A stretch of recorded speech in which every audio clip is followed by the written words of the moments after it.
News Weekly. What's going on, everybody? Welcome back to another Batman News Weekly. This is episode 126, and oh man, have the Batman tickets went on sale, and we were able to snag some. I should say Clay was able to snag some. So, Clay, how did that whole experience go?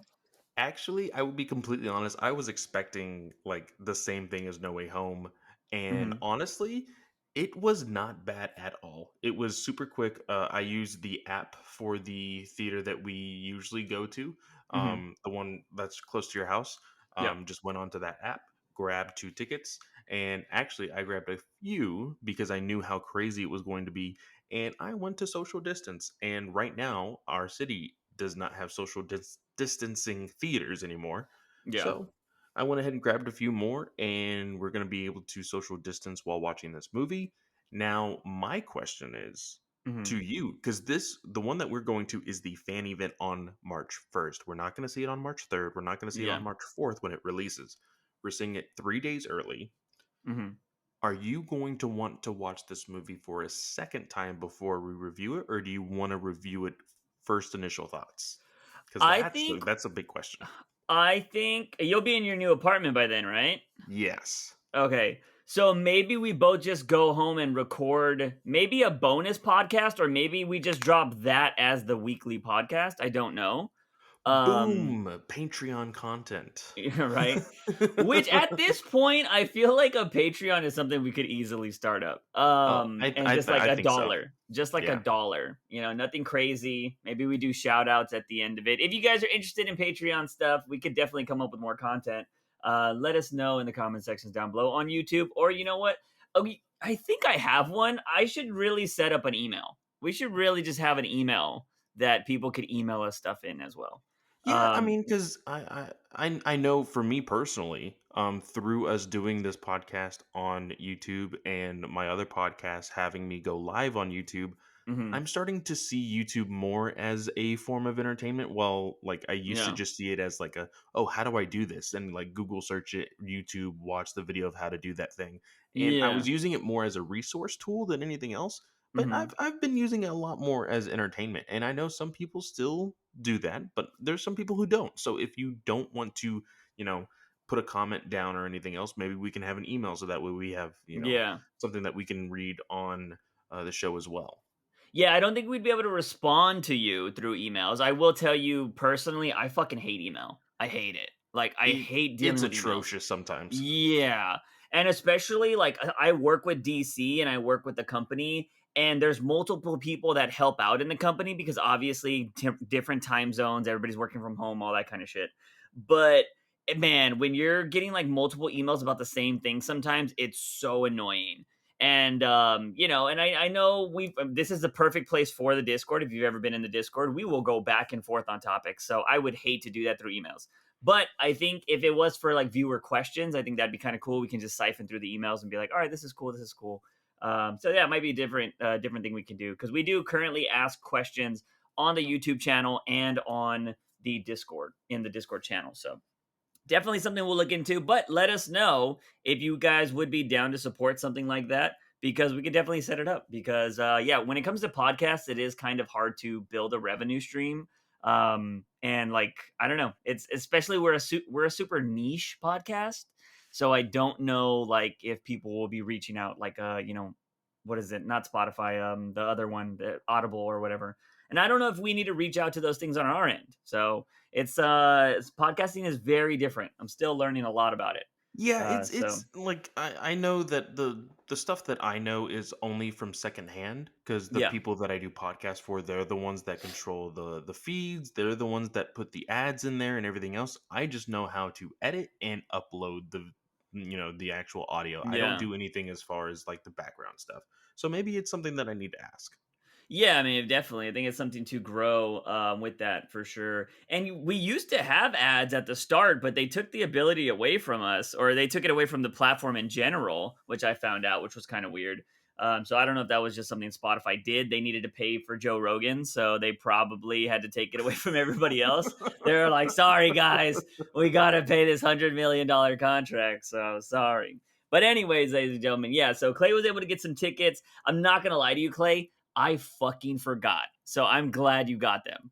I was all like editing, I was all doo-doo-doo-doo-doo, doing all my shit, and you're like, I got tickets, and I'm like, oh yeah, I awesome. I will be completely honest with you, and this is no like punch to your character whatsoever, but hmm because of our old schedules, I was like, hmm it's 11 a.m. Juice is asleep. I'm gonna Yeah. grab this right now. The funny thing is I've been getting up because I don't know if I dropped a Genshin Impact video that day, I was up. Like when I know, maybe it was Apex. Was this Tuesday? This was Monday. oh shoot, I can't remember. I If it think it was was Monday, I was up. If it was Monday, I was up. But I think I was just like, once I get into like working mode, I'm just like, and I'm like, all right, I gotta do this. I gotta run over here. I gotta do this. And then I just completely forgot about that kind of stuff because, like, when was the last time I had to buy tickets? Like, you know what I mean? yeah, Like, yeah. that's the last, like, the one when it, like, I'm talking about for a big movie. You know what I mean? We've bought movie tickets before. But I'm just saying, like, Star Wars maybe before the pandemic was probably the biggest movie I had to try to buy tickets for. Yeah, So, yeah, because we got the preview event for Harley Quinn, yeah. and there was no rushing to buy Bloodsport. Yeah. Uh, Bloodshot. Bloodshot, not Bloodsport. Bloodsport. That would have probably been a better movie, though. Isn't Yeah, that a would have. Jean-Claude Van Damme movie? Yeah, that would have probably been a better movie. Oh shit! Yeah. Speaking of that, speaking of Isaac Gonzalez, I still want to. I still, if I have time and have some cash laying around, want to go see that stupid ambulance movie when it comes out. Just because it looks dumb, but she's in it. I'm like, all right, I'll go watch it. Fuck it. I gotta support her, man. But anyways, we will be doing that. We will. I mean, we still got a couple weeks before that happens, I think. So we will let you guys know. You're either gonna get a bonus podcast or it'll be something different. Because I mean, yeah, I mean, we could easily do extra content if we ever wanted to. Like if I don't know. I mean, I feel like we could add a bonus podcast like each month or something with like certain topics or Yeah, and something I very mean, easy. there's plenty of people that have always asked us opinions on older Batman stories and things like Yeah. that. There is 80 years worth of Batman that we technically haven't even touched yet. So Yeah. because we haven't really talked about the older stuff. So if there is stuff that we want to talk about, if there's like Batman movies that we want to like review, if we have to get our hands on like the 1940s Batman, The Jesus, that's gonna racist Batman. I might have that actually. I really. bought a really because like I bought it's a DVD, so I'd have to find out a way to watch it because none of my shit like I think I have a DVD player laying around somewhere because I don't think the PS5s are DVD available or Blu-ray, right? I have the I disc one. Oh, you have the So disc one. I think it reads any disc. does it? I'd Yeah. have to look. I haven't really looked into it, but yeah, but no, I definitely have the old DVD, but I don't know if it has racist Batman on it. Like I'd have to check, but it's definitely like the old movies. So like pre Adam West, because I think there was like one or two that they tried to make or some shit like that. That's gonna be interesting. Now, So I'd have to I find will it. say this. I sent you a video interview today. Did you hmm listen or watched it at all? No, I was hella busy today. Okay, So so there isn't a whole bunch to talk about, and I mhm. want to just lay some stuff out for you guys. There is a video interview with Fandango. It's 27 minutes long. I thought it was with Matt Reeves and the cast. It was the Mhm. cast without Matt Reeves. So, of Huh. course, we got Commissioner Gordon over there, Jeffrey Wright. We have Paul Dano, Riddler, I Robert think somebody Pattinson. posted that in the Discord as well. Oh, really? So Okay. yeah, I think Ethan posted it or somebody like Okay. that. I will just lay some stuff out there. There's some like one thing I think is kind of spoilery, but it's kind Ooh. of like, yeah, we knew that already. Mhm. Dealing with Colin Farrell's Penguin, Okay. and basically what that is the fact that he's like, oh, I'm not in this movie a whole bunch. I Is think what we figured that. we Yeah. figured that because he has his own show now with the Yeah. Penguin. We're like, okay, well, they're going to compensate for the lack of Penguin with his own show. That's Mhm. the only thing that's kind of spoilery in this whole thing. But one thing that I did find interesting, there was two statements made by Robert Pattinson. Mhm. First one is he had to try on every single bat suit for his on-screen test Really? for auditioning. So, apparently, every single Batman has had a small head, and he Hmm. had trouble wearing every single cowl.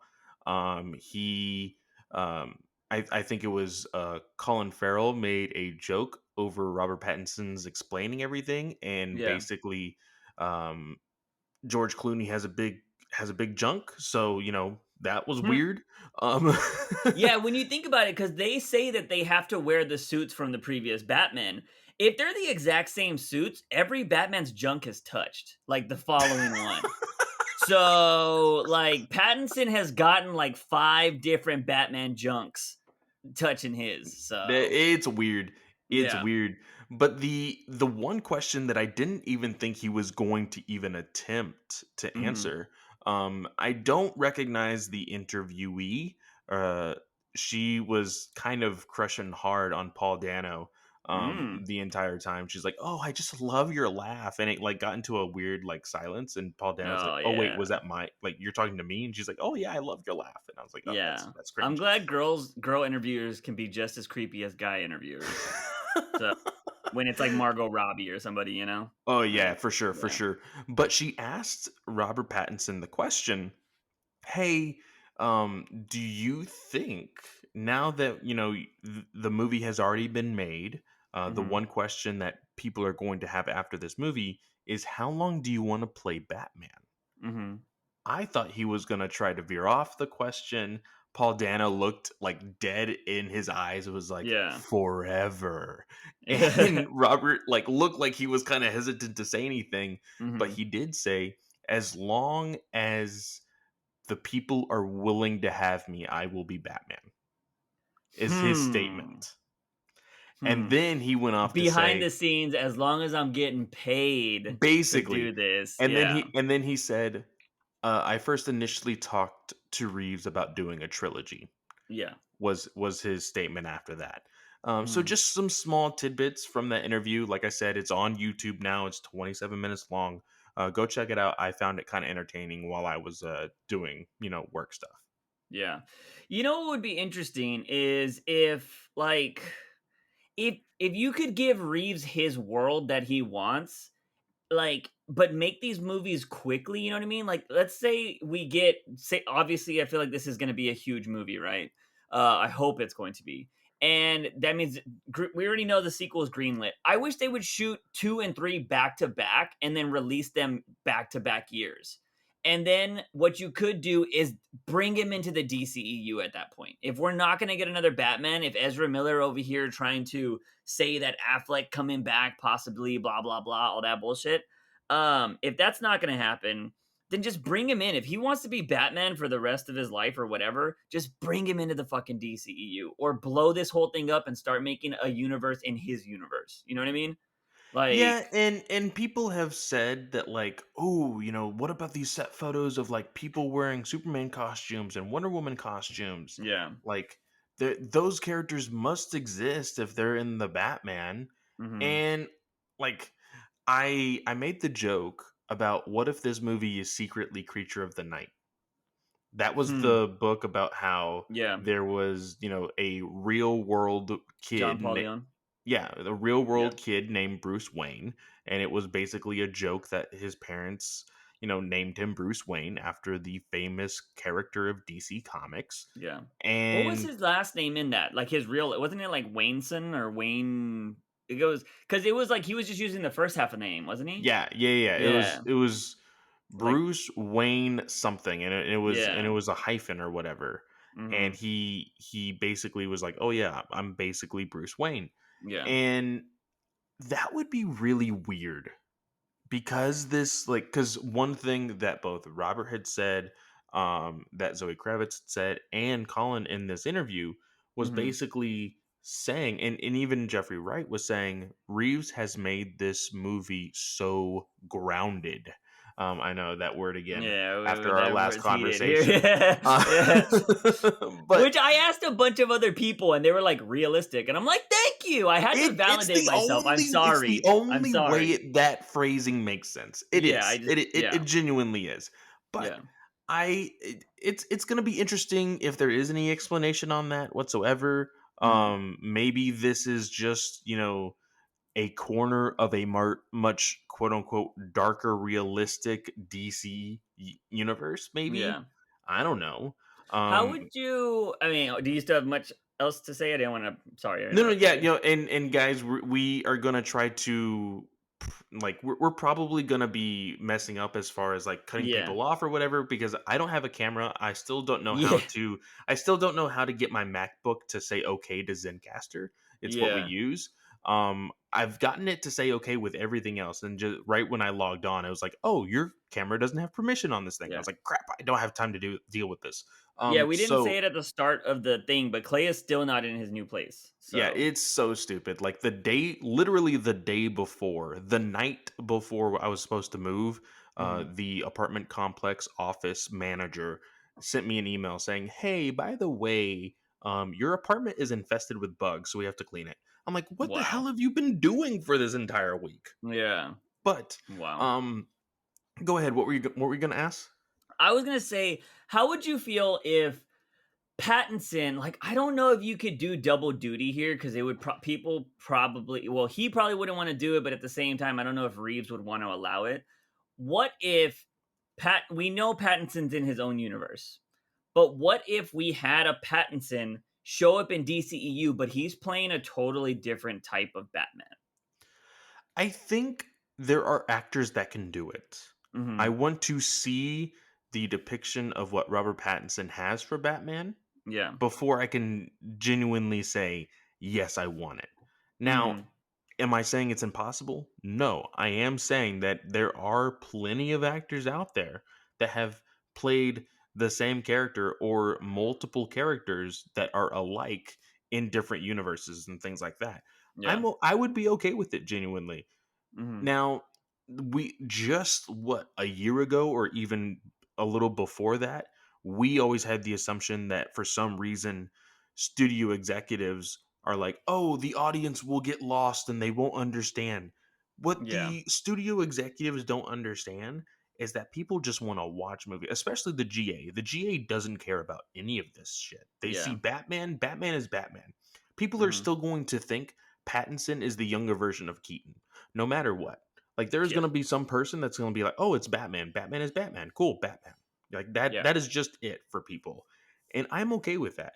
For me, Hmm. being the person that loves the canon stuff and like the structural like intertwinings of multiverses and your own singular universe or whatever story you want to tell, me as a nerd, I want to know that.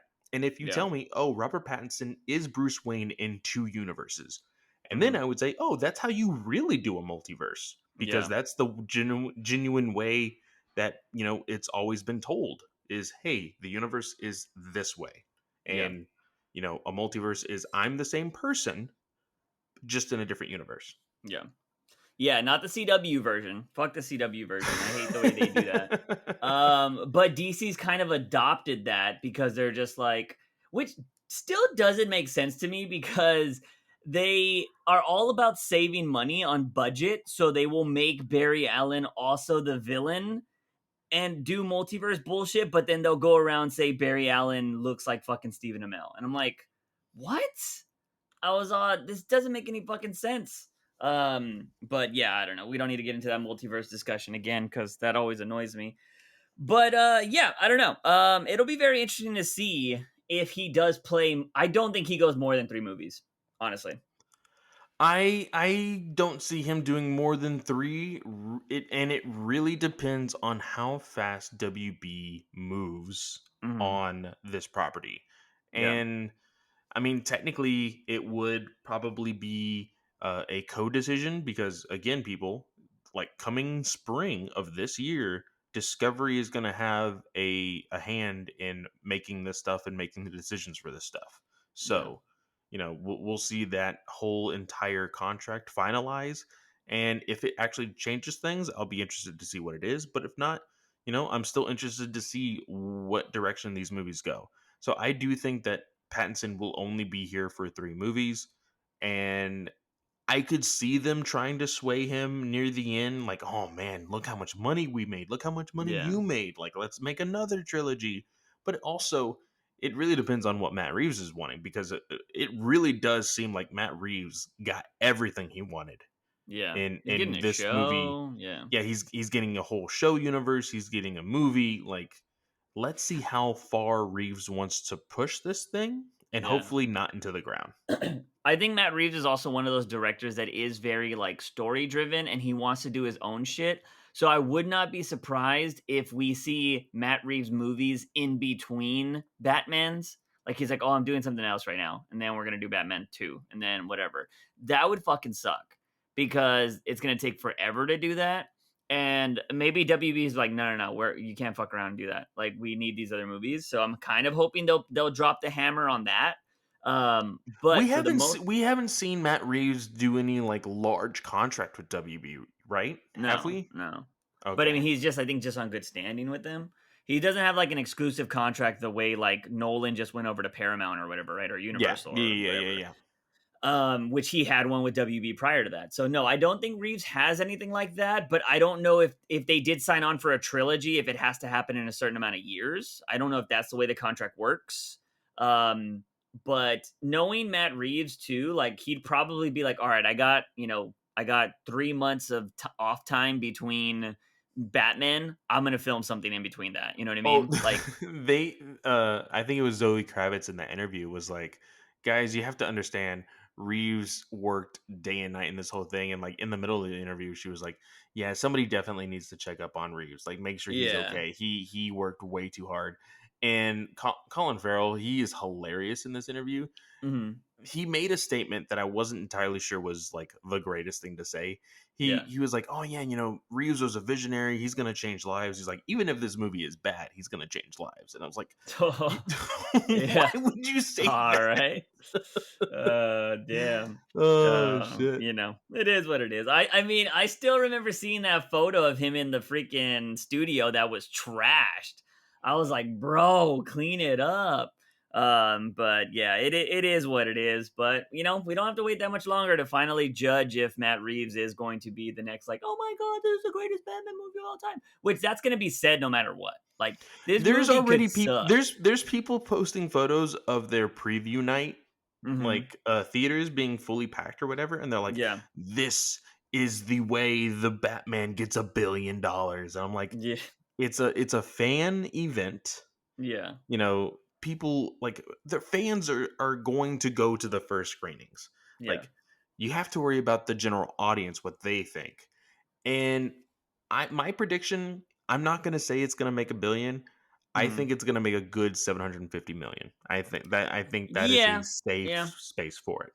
I could see it. I mean, it's I don't know. I think it does go down to if Pattinson's performance or maybe even Dano, I don't know what to expect, is that good, people will go watch Batman movies just for certain actors. You know what I mean? Like you've seen all the Marvel movies, so you have a better judgment of this. But I cannot say that there is one Marvel movie that has come out where I want to go watch it because of that one actor. I want to go watch it because the scenes are crazy and whatever. But when it came to The Dark Knight, I only wanted to go watch it to see the Joker again and again and again.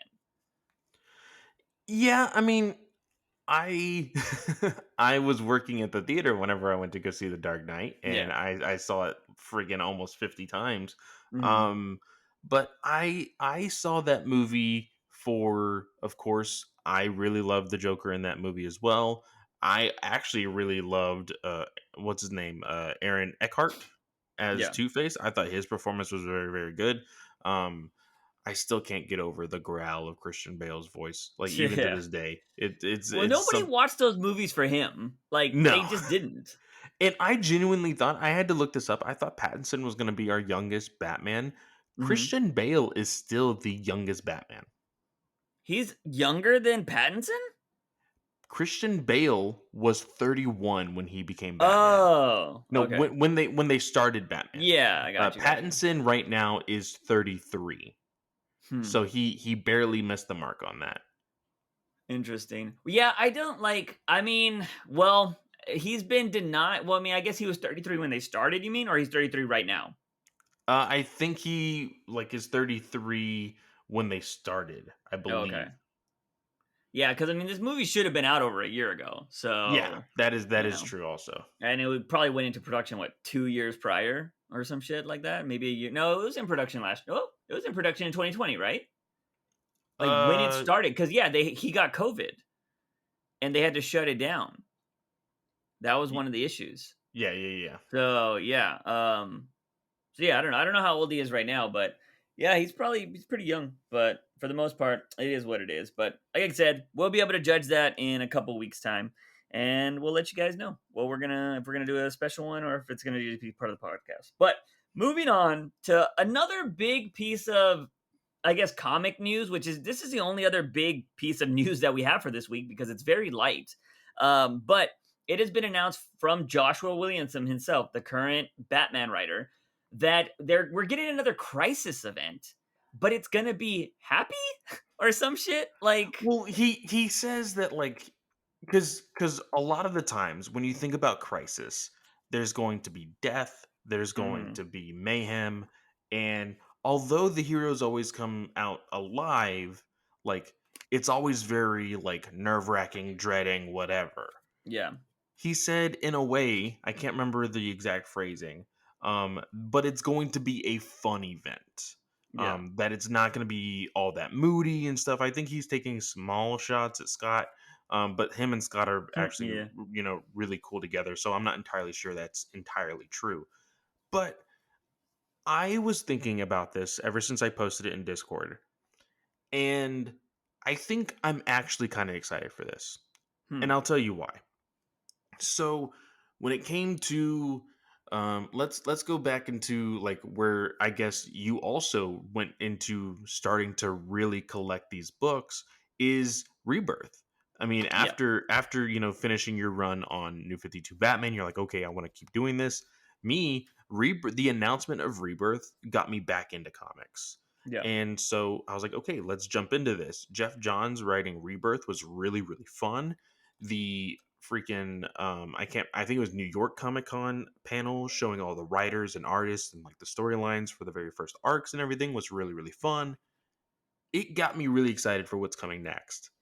The Dark Multiverse, I had my old host from Comic Book Legion text me just the other day, hey, what should I read to get prepared for Dark Multiverse? And I was like, I'm not really uh-huh, sure. They're kind of just doing this out of nowhere. I'm reading yeah, this. Williamson is writing the quote unquote death of the Justice League on Justice League 75. I'm not entirely sure. And then today, Joshua Williamson posted, hey, Dark Multiverse will be a direct sequel to my one-shot Justice League, the death of the Justice League, which got mm, me super excited because I don't have to read Bendis's horrible writing on Justice League. yeah, I can literally just read that one issue and then wait for the 7-issue miniseries. yeah, Now, the other reason why I'm excited about this is I was just having the conversation with friends that like DC has never really had the balls to be like, hey, we're going to change the status quo with all of hmm, our very popular characters. yeah, This is going to be their way into what was the plans of the quote unquote 5G. So, there was plans a year ago, 2 years ago that we're going to change all of our heroes. They're all going to be younger. They're going to be the legacy characters of Superman, Wonder Woman, Batman, all of that. We got a taste of that in Future State, hmm, seeing what could have been a future Justice League. yeah, We have our own opinions on Jace's Batman, and ye I we we'll be will get talking about into later. we're going to be talking about that later, yes.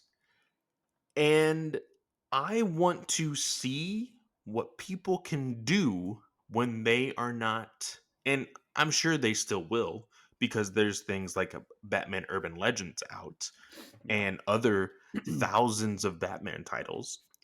But I want to see what DC is able to do when they are not leaning on their very popular characters. Because I Yeah. think I think it's kind of healthy to be willing to try something new. And this is something that we're always talking about. Right now, to be completely honest, when I think about the writers of DC Comics right now, Mhm. I can only think of Tom Taylor, John Ridley, and Williamson. Damn, And you don't even think of King?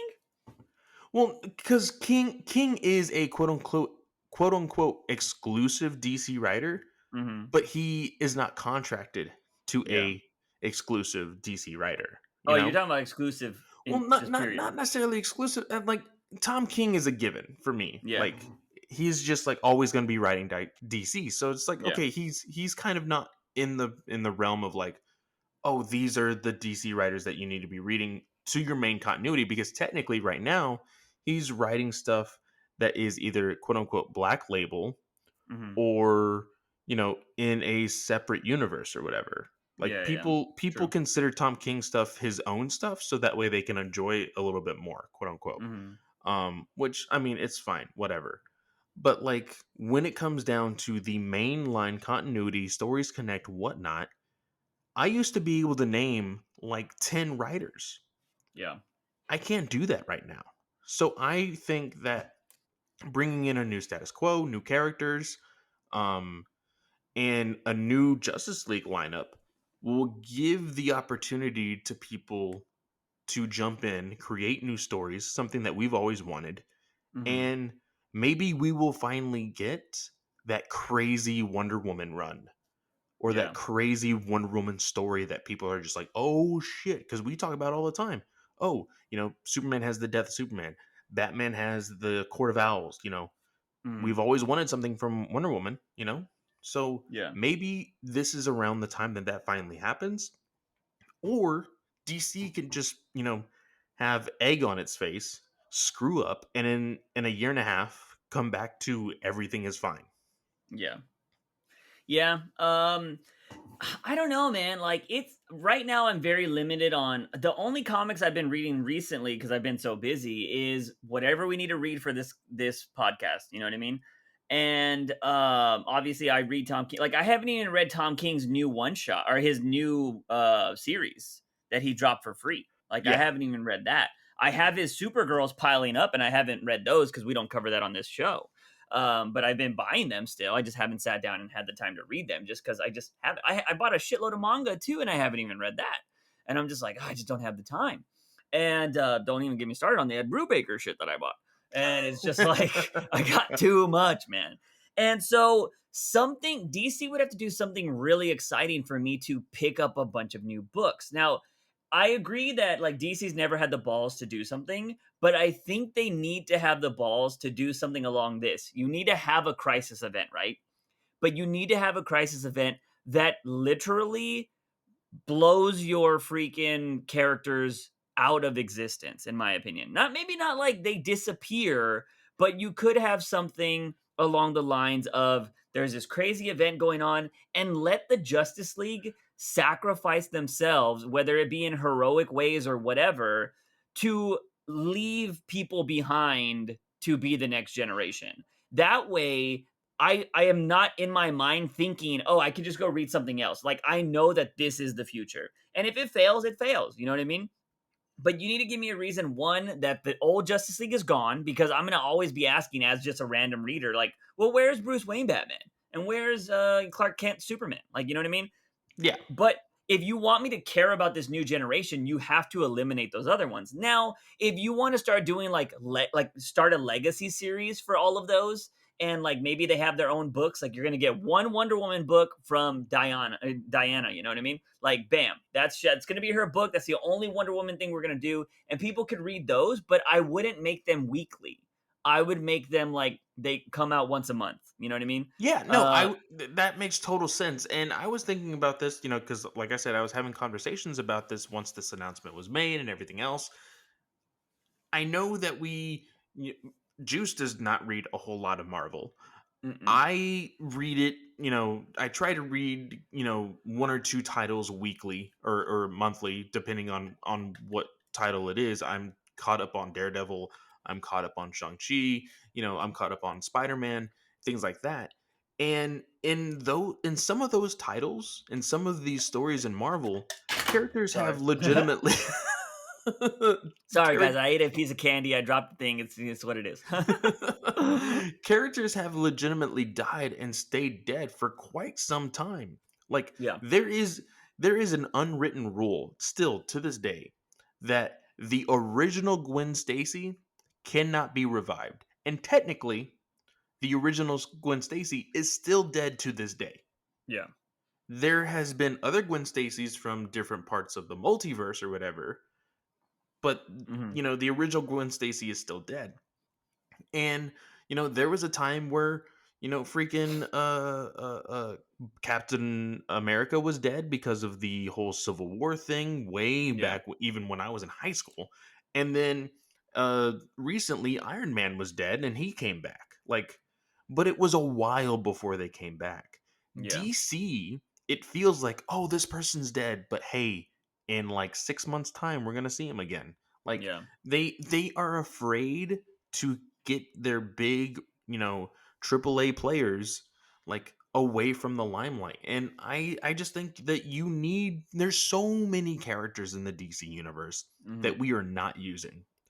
Freaking Jessica Cruz Green Lantern, nowhere to be seen right now. Yeah. Jaime Reyes Blue Beetle, nowhere to be seen right now. Simon There are Baz, also Green Lantern. yeah, Simon Baz, nowhere to be seen. Kyle Rayner, hardly even seen. Like, there are And he was like the best one, right? Like he exactly. wasn't he the strongest? Like it's insane. There is so many characters in the DC universe that they are willing to just like, hey, they basically don't exist anymore. Yeah. Whereas, like, you know, my favorite character, Superman, there is some shit that is going on in Action Comics right now that is actually pretty intense. Like, Hmm. he is like losing his powers. He is now captured by Mongol, and he is basically a slave to work, to fight in his arena on Hmm. Warworld.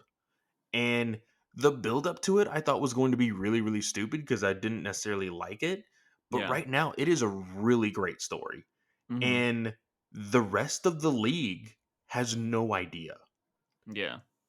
Okay. And like, I think that is cool. Like, if Hmm. you just push it a little bit more, what if Superman were to die in Warworld and nobody knew?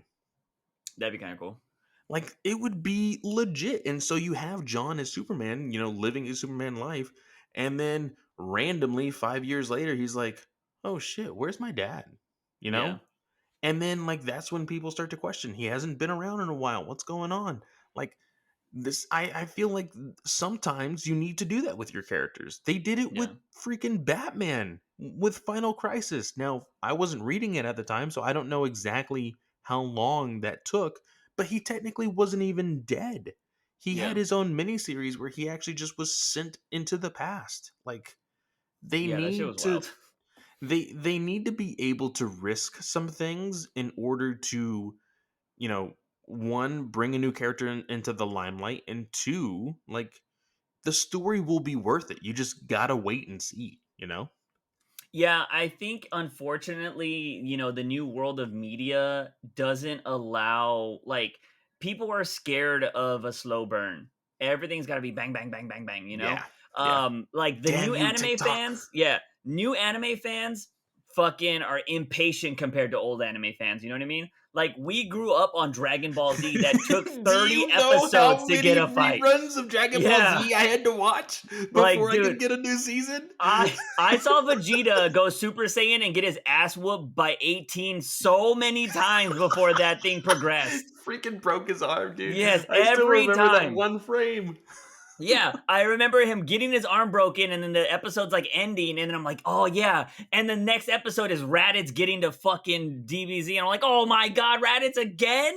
Like, oh, and you have to go through it all again. Oh Like, shit. yeah, it was insane.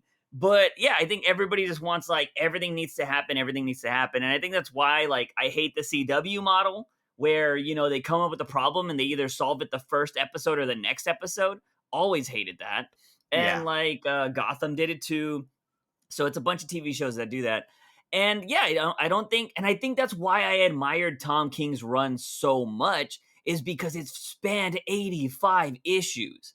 Like, and people are like, I don't like it. I'm like, dude, this is a fucking, and maybe that's just because I'm older and I did grow up on Dragon Ball Z. You know what I mean? I understand the slow burn and I understand the long term storytelling, and I really enjoyed it. It's not for everybody. I totally get that, but I think DC's just scared of that now, and that's why they'll just keep giving us like Joker, Joker, Joker. But I've mentioned this many times on this podcast. They need to have like a DC vault. Like, we're gonna kill this character, and they're Yes, gonna be yes. in here I for at I least still two and a agree with half you on years. that. Yeah.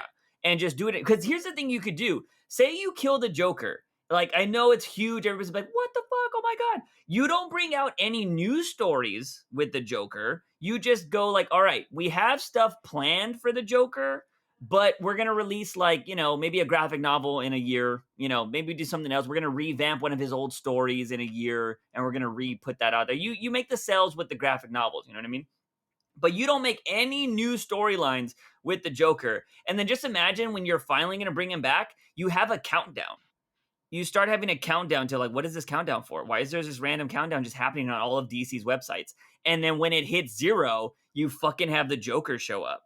And you just do like some crazy marketing scheme, and then he comes back to comics. Like, why don't they have cool PR shit like that? Like, it's not hard to fucking do. No, and one thing that I'm kind of upset about with this whole Dark Multiverse thing is I'm excited to read it, but like Williamson and the artists that are involved with it, they're sharing like the first 4 pages of this book, and I'm Mm-hmm. seeing them everywhere, and I'm like, dude, I can't read this book for another 3 months. Like, Yeah. chill the fuck out. Like, Yeah. okay, I am convinced. I understand that you're trying to convince other people, but like you guys need to chill. And that's another thing. The whole countdown thing, I would be cool with that, but they would be like, oh, well, when the countdown reaches 24 hours, we need to go ahead and make the announcement that the countdown is actually for the Joker. Like, Yeah, that's a problem. That is definitely a problem. I hate the way marketing people do that because they don't think people will be there for the countdown if you don't spoil it, which is stupid. I think what needs to happen is the countdown needs to be for the announcement that Joker is coming back. Yeah, Because it's yeah, not like, hey, this countdown is going to end and then you're randomly going to get into a Joker appearance. Because hmm, then you're like, oh shit. Like, and that's another thing. Like, the marketers in DC is like, oh, well, people will really want to buy this book and it's going to sell out if this happens or if this happens, right? And it's yeah, not like that. The thing is, when scalpers and what's the terminology for people who buy the comics to sell it? uh, I can't I know what remember you're it off the talking top of about. my. You're Yeah, talking about like, well, scalper. I mean, it's not necessarily scalpers, but hoarders, or no? Are you talking about I, like people that buy up everything very quickly, like bot with the bots and shit, or are you just talking about just people that buy everything? well, there's certain individuals in the comic book community. Resellers? You Yes, the mean? the Yeah, people that specifically look for like first appearances and yeah, yeah, things like that. Like, you need to understand, you cannot plan that out. yeah. It just like you're going to sell a lot more when shit just happens. Mhm. Like, because I'll be honest, if you don't even make the announcement that Joker is back and don't even put it into like solicits or anything else, and Joker just happens to come out and you're the Yeah. lucky person that has bought a comic and all of a sudden, oh shit, that's the Joker. Do you know Yeah. how much freaking talk will happen that day? And people will Mhm. rush in, go buy the comics. You'll get your second prints, your third prints, your fourth prints. Like, I just feel like the marketing for this stuff, although like I said, they did their job. I'm interested in what they have to like what they're going to be putting out for this dark multiverse thing. This Yeah. dark crisis is what they're calling it. I I just hope that it doesn't become a like freaking metal where it's like, "Oh, here is Dark Yeah. Crisis and here is all of its 47 different covers for issue number 1." Yeah, that would suck. Or it's 50 billion spin-offs that you have to read because they go part of the story, but we won't Oh number god, them. because it's Dark Yeah, Crisis, do you think they're going to bring in Dark Multiverse again? probably. I would not be Fuck. surprised if you see the Batman Who Laughs in this fucking story. Oh, I Cause guess you haven't been reading it. Did you no. know that there is a female version of the Batman Who Laughs? I saw a toy or something? I thought it Yeah, was just like an R34 thing, to be honest, when I first saw it's it. it's Kate Kane. Oh, wow. Okay. In Joshua Williamson's Justice League Incarnate, she Mhm. just like randomly came about and she was going to like fight the like multiverse Justice League. And like as soon as she came out in the comic, by like the end of that comic there she was like, well, I'm getting bored now, see ya, and then like she Yeah. bounced, and it was Yeah. literally just for an appearance. See, that doesn't really work for me because she doesn't have a Joker villain. Yeah, I'm not Like, entirely sure how that worked out because it didn't show you its origin or their yeah, origin. because like, She you just know popped the up. origin of the Batman Who Laughs. It's a fucking Joker and a Bruce Wayne merged together, you know what I mean? Yeah. But, like, what the fuck is Kate was she hanging out with Joker? Was she beating him and they merged? Like, you know what I mean? Like, I fucking hate when they just make random shit like that. I'm just like, okay, whatever. Yeah, But it doesn't work all the time now. yeah. Anyways, that's fucking it is what it is. But yeah, Dark Multiverse or Dark Crisis or whatever. It was funny just because somebody in the chat, which is this is exactly what I thought, in Discord was all like, the word fun and crisis shouldn't be in the same sentence. And I'm like, it's true. It's true though. Like, when has there ever been a happy crisis? You know? There hasn't been. Exactly. So like it just doesn't make sense. Like the wording was really weird, but we'll find out what it's going to be whenever this thing drops. Something I do want to just mention, we're not really going to talk about it a lot, but just in case everybody's going to, and just in case we get asked this over time, there has been accusations of tracing from one of our favorite artists in Joel Jones. Which Clay sent this to me that somebody on, and this even it got so much buzz it made it to comicbook.com or whatever, Yeah, and I was just it like, actually got picked up by multiple trades on this. yeah, And I actually searched the other day when I finally saw that an actual like article was made about it. If yeah, Joelle Jones had said anything, she has yet to say anything. yeah, and it's just like it's one of those things, right? Like, if you don't say anything, will it go away? Like, Jeff Johns hasn't said shit. He's still getting jobs. He's still making money. You know, like it's one of those things. Like, do I just shut up? Do I just never do it again? You know what I mean? Because I saw somebody say like tracing is very common in comics. It's usually the artist tracing their old poses, their own poses. You know what I mean? Yeah. Whereas this one seems like she's tracing other people's poses and then putting her style over it. And like I was thinking at first, I was like, is it just covers? But then I think somebody showed like Zack Snyder's Superman panel or poster or whatever, and she kind of used the same exact pose and like in interior panels. And I was like, oh, I was like, interesting. Yeah.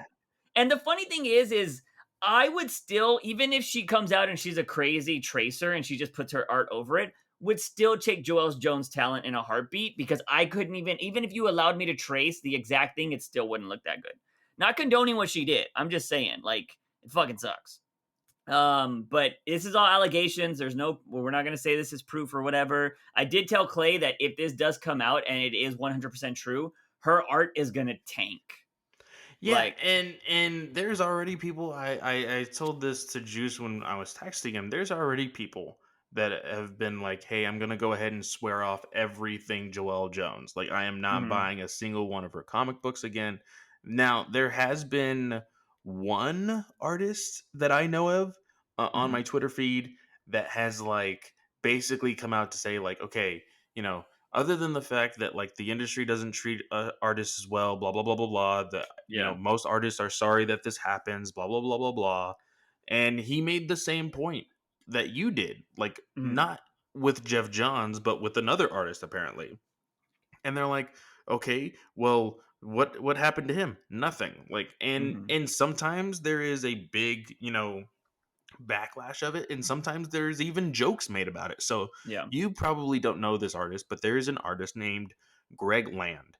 He is a mhm, big artist in Marvel. He does a lot of covers for them, and on occasion he would do interiors.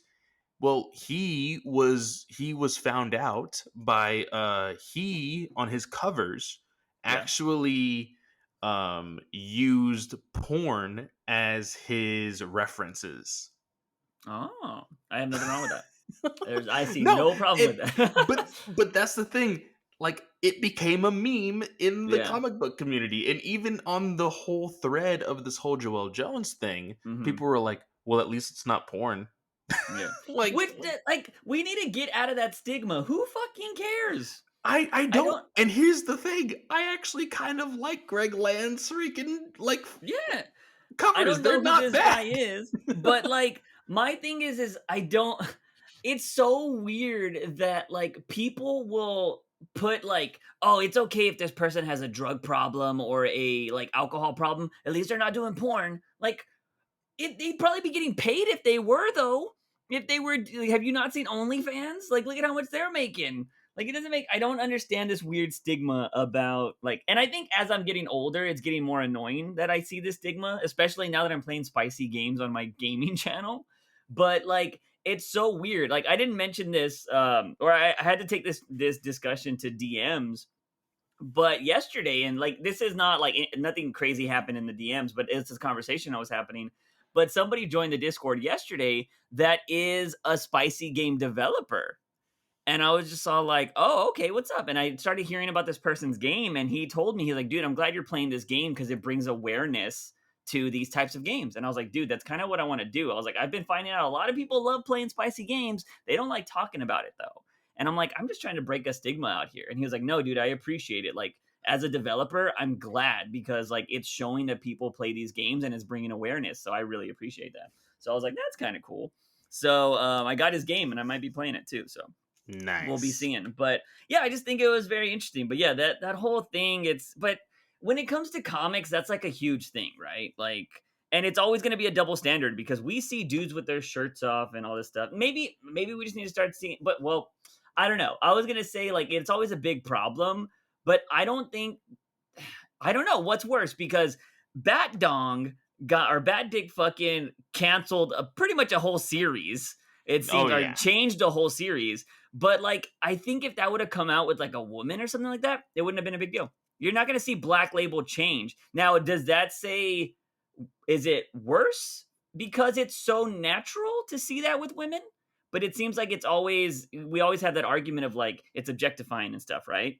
Yeah. But I just don't understand why the bat dick thing. Like, if we're trying to normalize it, then why did everybody go up in arms about the bat dick thing? You know what I mean? Like, Just you gotta be just equal. a just a warning. Not safe for work photo was just sent to you. I Oh, just okay. I just sent you a reference from Greg Land to what he Oh, was okay. using. On my photo. Okay. Yeah, yeah, I was yeah. like, where? Yeah. Oh, So okay. like it doesn't look bad because he's not like it's not like, hey, I want to go ahead and draw all of these heroes naked. That's not what Yeah. he's doing. He's using poses and then Yeah. putting them into comics. Doesn't And Gerard's do that? yeah, so somebody Yeah. with the conversation of Joel Jones, people were trying to call out Mitch Gerards, Uh huh. and somebody was like, "Hey, homie, what is this about?" And it showed the reference, the actual reference photo that Mitch did for Mm-hmm. when Mr. Fantastic is laying in bed in his underwear reading this book, and Yeah. it was a gentleman uh, laying down in bed reading his book in his underwear Yeah. and and Mitch was like, "Oh no, you caught me. A reference photo. What am I Yeah. going to do? I guess I have to quit my job now." And Yeah. like other artists were like, "Oh no, they caught you. Does this mean I'm going to be on the next Tom King book?" And like, they were all joking around Yeah. about it. And Mitch even said, "I post my own reference photos constantly on Instagram and Twitter. Mm-hmm. Like this is how people do it." Yeah. And I would even say more so, the photo that was referenced was a stock image. So it's not Mm-hmm. like it's almost free use, Yeah. in those ways. And so I'm just like, that is not hurting anybody. Yeah.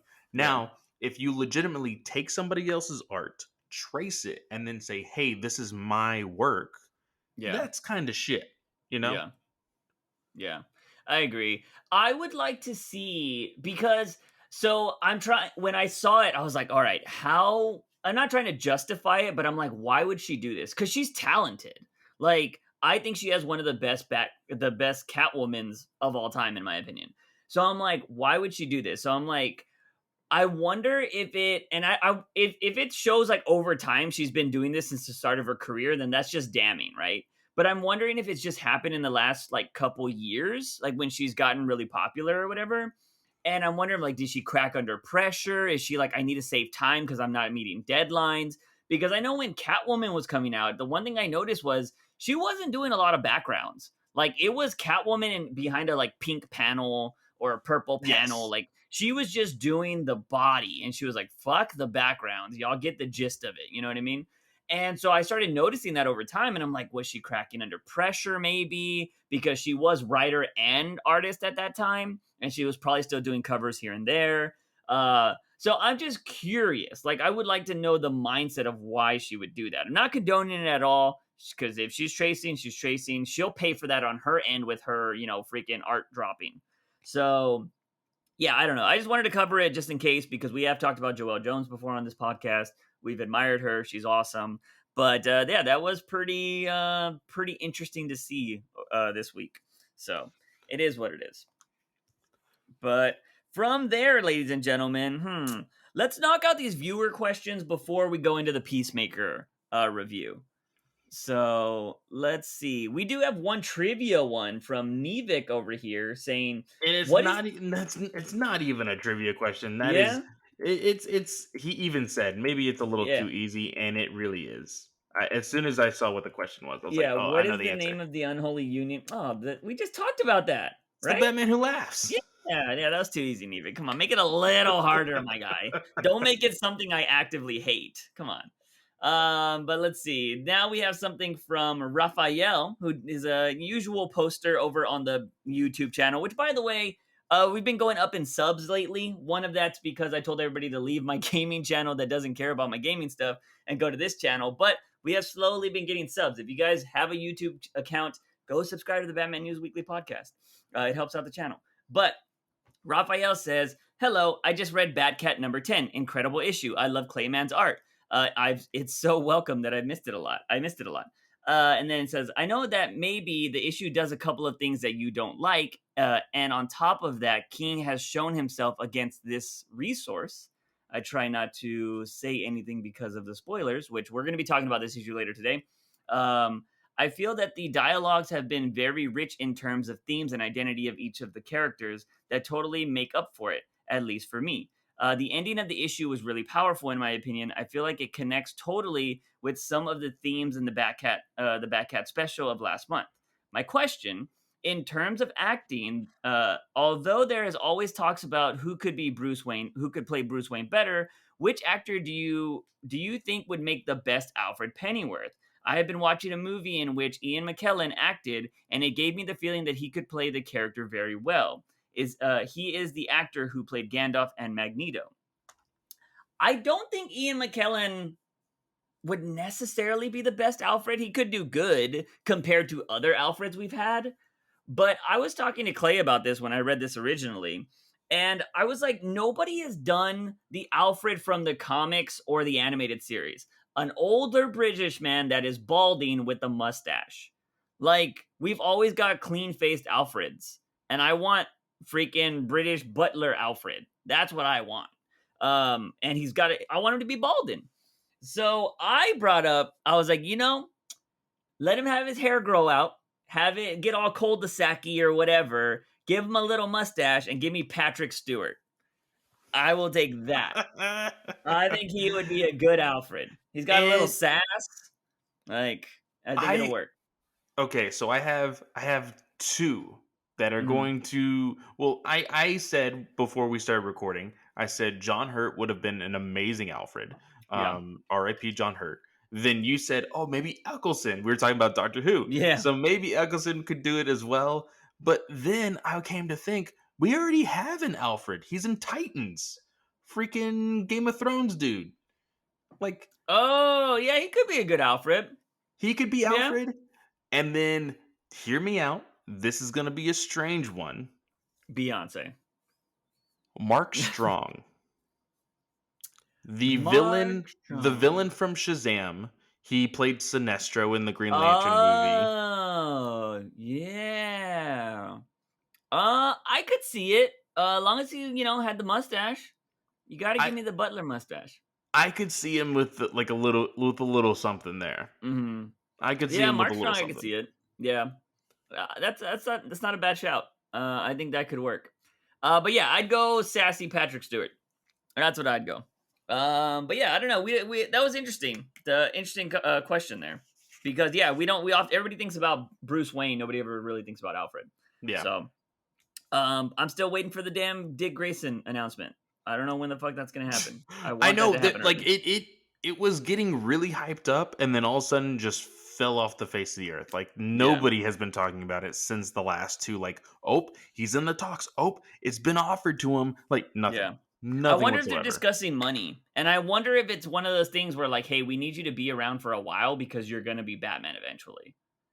Like, That would be an interesting conversation, yeah, if that's even possible. hmm Or even if like I don't I do not think that would be in the cards as far as like public information either. no, not at That all. would just be like, hey, like, and the only way that happens, as far as like us knowing, is he either accidentally spills the beans or he becomes Batman sooner rather than later.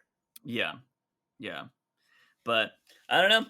We'll see what happens. I mean, he hasn't even been announced yet, so we're gonna have to wait and see. But let's move on to the Peacemaker review. If you are new to the podcast, we do spoilers here, and we're gonna talk about a lot of spoilery stuff. So FYI. But I do want to say this. What did you think of this episode? Is this a second? Is this a This finale's is next the episode, right? This is the penultimate episode. Yeah. Okay. What did you think of it? I I'm gonna say this not as like, yes, there is like a little bit of like, what's the I can't exactly know the phrasing right now. I will say this: as much as we've been loving this series from James hmm Gunn, it feels like even James Gunn can rush to an ending. I feel like there I feel like it could have been fleshed out a little bit more until we got the big like, oh shit, like things are going down. But Yeah. like, I don't know, I enjoyed this episode. The whole thing with Harcourt, like, freaking like being the leader and stuff, Yeah. I feel like I knew that immediately. It's interesting how like she like the whole thing with Adebayo also, like Yeah. with, her being known as hmm Waller's daughter now, like, and Mern was just like, yeah, I did a fucking background check, like, why didn't anybody else do Yeah. this, like. Yeah. I think I think that was the only part that I would agree with you that is rushed. The team story. Mhm. Every like Peacemaker killing his dad, not rushed in my opinion. Like No, it could have that probably been a that little bit felt more dramatic. yeah, that felt a little bit more fluid. Yeah. I will say that as well. I was expecting a little bit more back and forth Yeah. between his dad and Peacemaker, hmm but like, man, when he fucking shot him in the forehead, man, Yeah. I was just like, that feels so good. I don't know if I mentioned if that was going to happen or not. Like, no, I don't know if I mentioned specifically shooting, but I felt like it Peacemaker. I think we had the discussion of like if Peacemaker will kill his dad or not, like a Yeah, yeah. previous Well, episode. because we had two different discussions. It was Yeah, either that Vigilante was going to force Peacemaker to fight his father, in the yeah, sense of like, hey, I'm gonna kill your father. Like, either you kill your father or I kill your father, kind of hmm situation, or the fact that like shit's going down and we may see the death of Peacemaker's father, like forcefully so.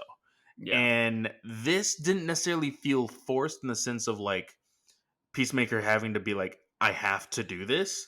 It yeah, was just like, I'm tired of your shit, and just like yeah. bopped him.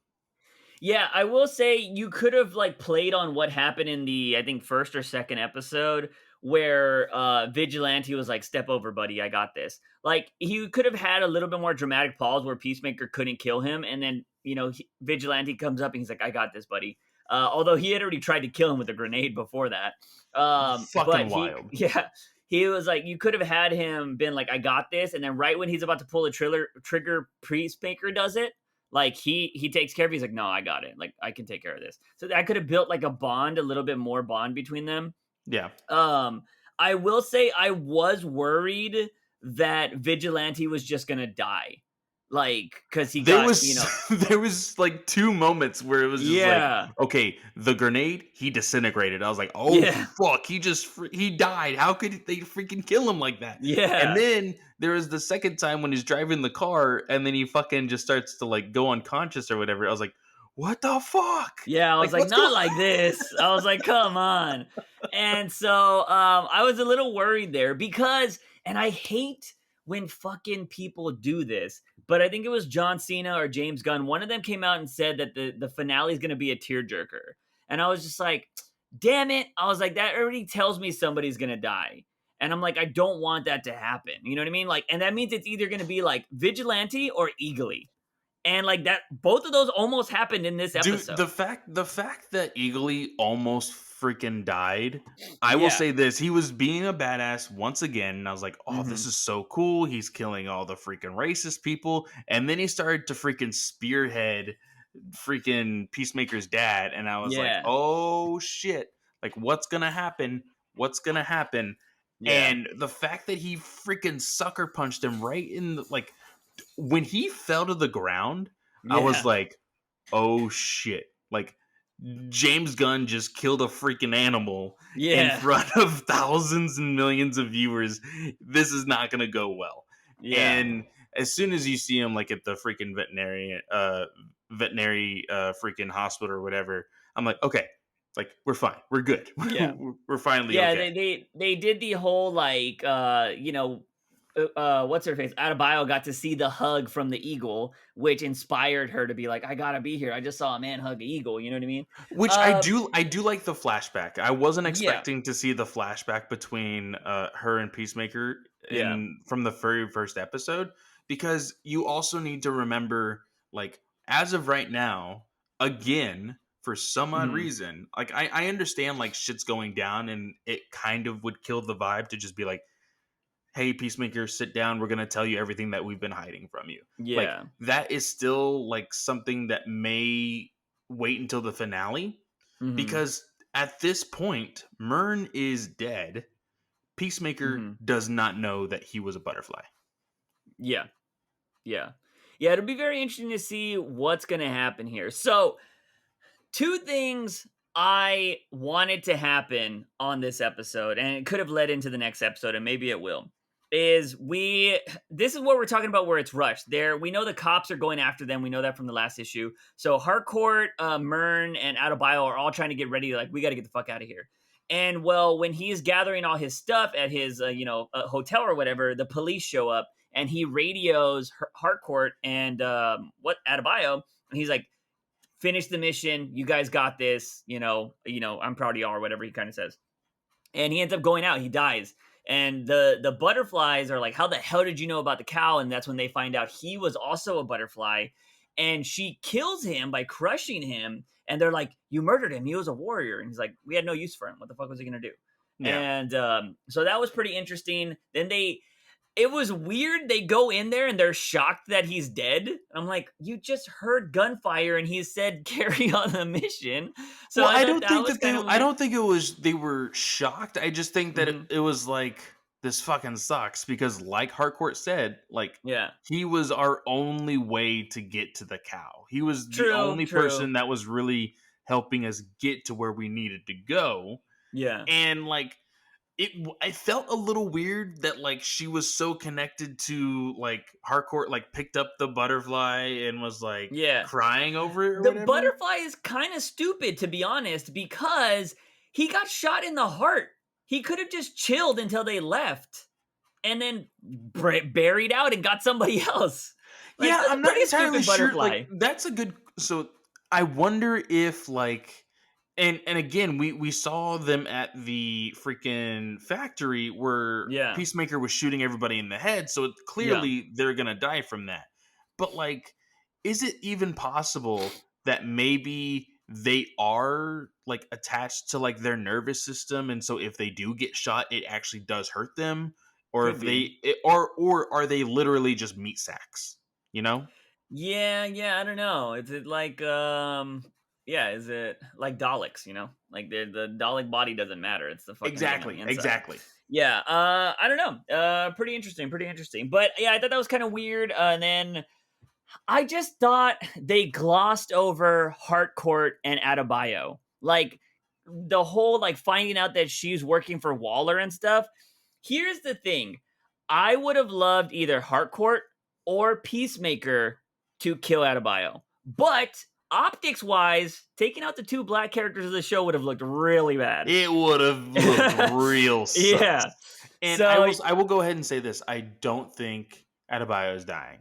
no, I don't think so Um, either. I would have I liked it though, because she's literally working for Waller. Now, granted, maybe that's different because they're all spies, and maybe like, oh, I understand you're working for Waller, but at the same time, like, you betrayed the team. You know what I that mean? well, and that's the thing. That argument can't really be said because Harcourt has already said that. She's like as a spy herself, probably the most experienced one out of the entire group. Yeah, Harcourt was like, "What the fuck is wrong with you?" And like yeah, even Adebayo was like, "Wait, so it's okay to do this, but it's not okay to do this?" And she's like, yeah, "Yeah, because you're screwing over a fellow soldier." And yeah. talking about Peacemaker, and even him when they're in the car or whatever, he's like, Hmm. "You know what? It's fine. You're not even my fucking friend. I can't wait until we're finally done, so I don't have to see your stupid face anymore." Yeah, Like she is getting the brunt of it from everybody. for And I sure. am sure she's going to be one of the Which is ones that deserved. it very much is, but I am Yeah. pretty sure she's going to be either the person to save the day or something she does is in direct connection to how everything gets solved. And so they're like, "Oh, you saved the day. I still kind of hate you, but thank Yeah. you for doing your part in this." But does she sacrifice herself to save Peacemaker at the end? Hmm? I don't think so. I I think think she's like, a good character on the show, so I don't think they're gonna kill her. But like, you could end the for story. for If you didn't storytelling kill Mern, purposes, if you didn't kill Mern, I think you could have ended it that way. yes, and I would say for storytelling purposes, for the better story, and because I mean, not every good story has to end in a sacrifice or anything, because Yeah. sometimes gets overplayed and kind of cliche. But for a heartwarming situation, especially in the situation that Adebayo is in, to be like, Hmm. "You guys all fucking hate me anyway, but I'm gonna show how much I care by doing this," it would Yeah. be the better story. Yeah. Possibly. For sure. We don't know how it's going to end. Yeah. And apparently the cast doesn't either. Right. Yeah, yeah. Nobody So knows. And from what I think, James Gunn said something along the lines of like, if you have the opportunity to watch this as early as possible, do so because you don't want to be spoiled by it. what time do they start showing it? Like 2 in the morning? 2 in the morning. I stayed up until well, no. This time I didn't. Usually I do, Are but you gonna do that for the finale? Text me if you do, because I might stay up and for watch the it. finale, I think I might because I will be in my new apartment. I will be Mm, completely, settled in and everything. I might yeah. just do it. Yeah.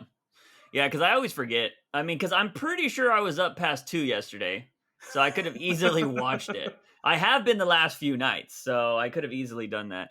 But yeah, overall, I like the episode. But here's the thing: if it is going to be a tearjerker, it cannot be Eagly or Vigilante, because I think you wasted that this episode.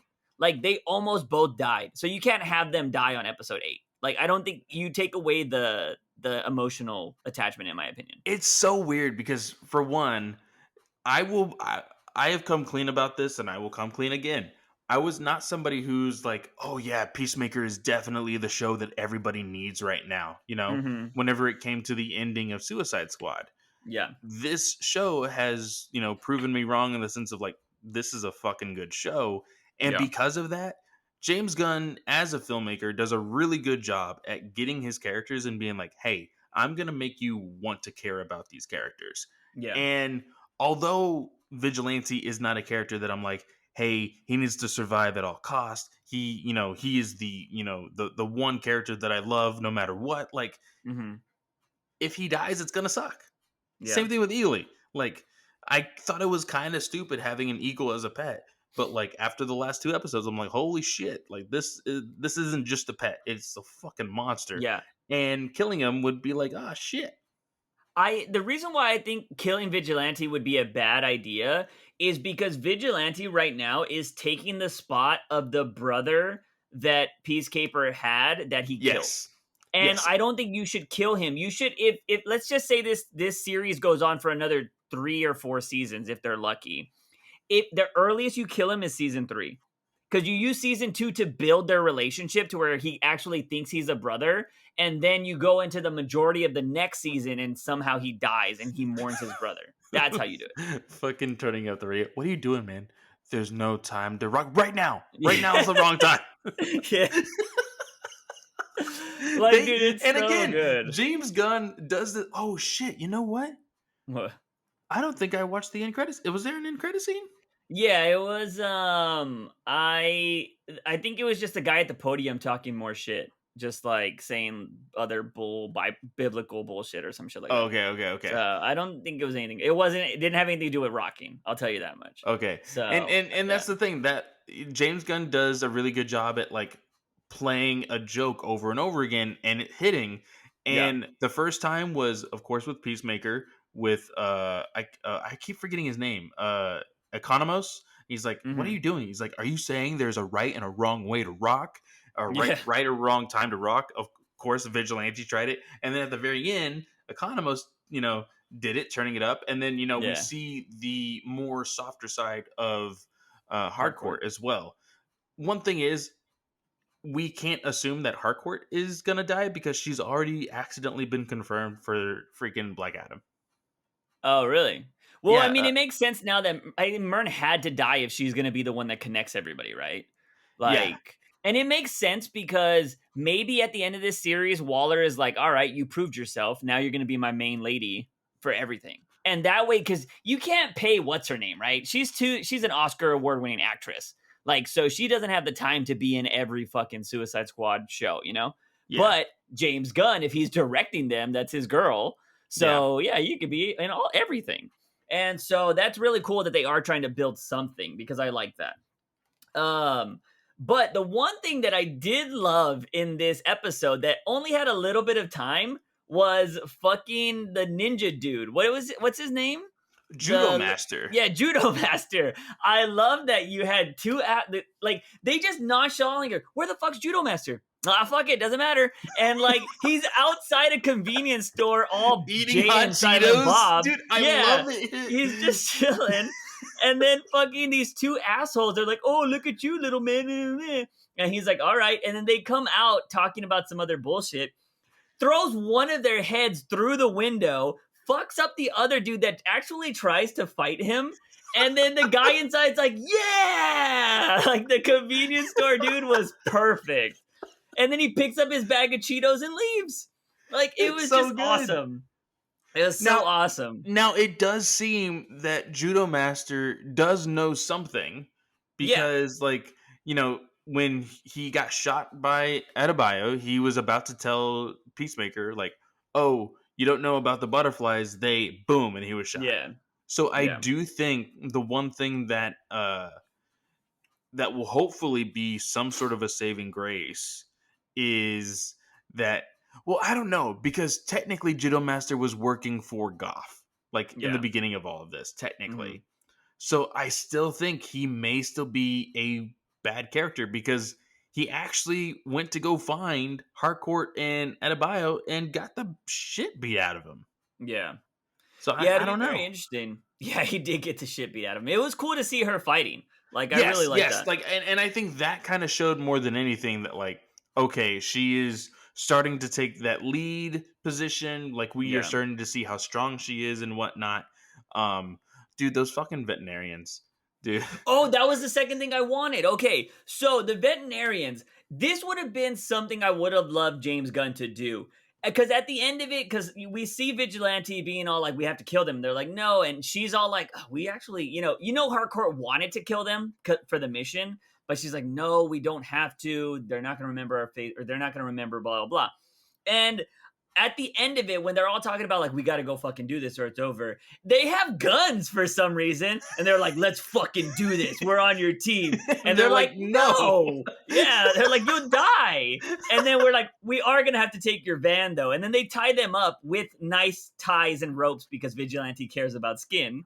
And the thing is, they should have let them come along. Like, it would have been hilarious if they're like, fuck it, we need all the help we can get. And they die immediately when they get to the area. Like, That they would go have out there been and they're like, great. yeah! And then they just get exploded or blasted. Would have been perfect. I mean, And I because would a have good loved show, that. like a good show, especially a James Gunn movie, always needs good cannon fodder, and they would have been perfect Yeah. for it. Yeah, that would have been great because the show is stupid enough that they would just be okay with that. They let Vigilante on the team. Yeah, Like, you know what I mean? So like if you're just like fuck it, because they don't have Mern anymore. So they're flying at the seat of their pants at this thing, although Hardcore is the new leader, but they could have just been like, fuck it, let's go. If we get shot, at least y'all can patch us up, you know what I mean? And like it would have just been awesome if they would have come out of the truck, been like, yeah, and like fucking sniped or death blown up or whatever. Like, it would have been fantastic. But unfortunately, not. I love that they were like, yeah, those guys are pretty nice, except for that dude in blue. He's kind of weird. Like, it was just stupid. But yeah, I don't know. I will say that what's his name? Red Dragon, right? Looked White Dragon. White Dragon. I just the suit makes me think red. Um, him flying looked kind of cool. Like the Yeah, way they chose to film it and stuff looked yeah. kind of cool. I thought the way Peacemaker killed his brother was kind of shit though, in my opinion. I wish they would have showed like his neck like falling on a rock or something that made him convulse. Or I don't. It just seemed kind of weird. He got punched and then he started convulsing. I don't know if that's something that happens in fighting. I'm not too I sure. would assume, and again, like just said, we are not doctors. We don't Yeah, know medically anything having to do with the body and trauma, but I think that it had to do with the impact of his fist hitting yeah, his brain. It was basically like just head trauma at that point. Because I mean, not to get overwhelmingly depressing here, hmm but freaking Bob Saget. Remember how he yeah. died? That's unfortunate. Well, the results came in, and apparently he hit his head on something, Yeah. like, and then later did not think anything about it, went to bed, and then he died.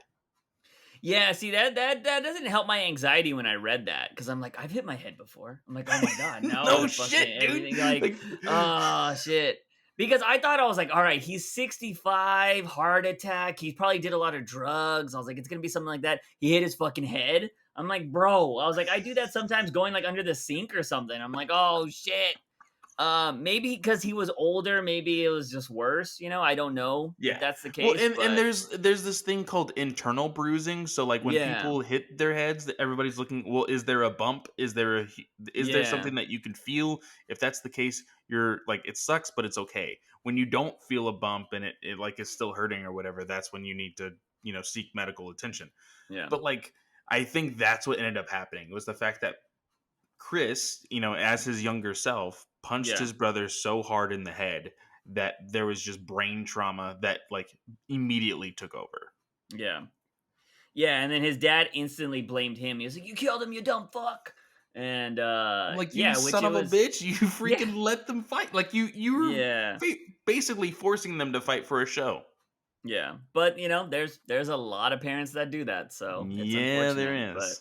it just shows you how I mean, his dad was a racist. What do you expect? You know what I mean? Like we weren't going to expect anything good from that character, but it is what it is. But yeah, I mean, good episode. I'm interested to see what's going to happen at the end.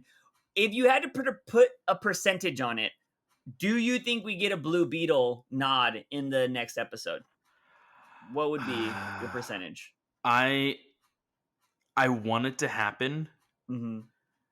but like as soon as you started saying it, I was like, fuck, I don't think there Yeah. is. But like Yeah. I I'm I gonna say 35%. see, I was thinking around the 35%. I want to be a little bit more optimistic. I'm going to say, I was going to say 50-50. That's still too much. I'm going to say Yeah. 45. I'm going to say Okay. 45% Yeah. that there is something there. Because if anything, who knows the connection that these butterflies are really having, whether it be them specifically that are like, hey, we wanted to take over this planet all along, or maybe it is the Mm. freaking reach that is that has ties to these butterflies, Yeah. and maybe there will be a nod to Blue Beetle, but who knows. The only reason why I think there could be a nod is because one, we haven't really learned about those damn little spaceship things or whatever, that he Mm-mm. had in the first episode.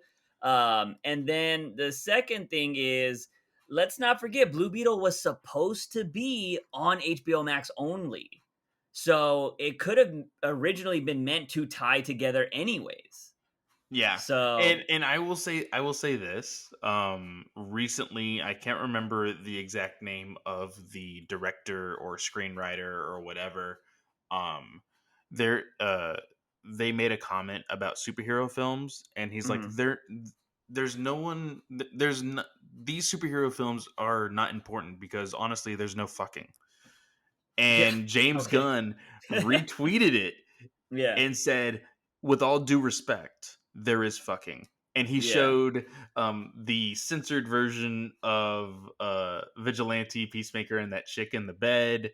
Yeah. Um, the very first scene with Peacemaker fucking the chick from the bar, and then Mhm. even something from Marvel and Guardians of the Galaxy, we see Yondu like zipping up his pants with his shirt off, and there's like a Nice. hooker next to him or whatever.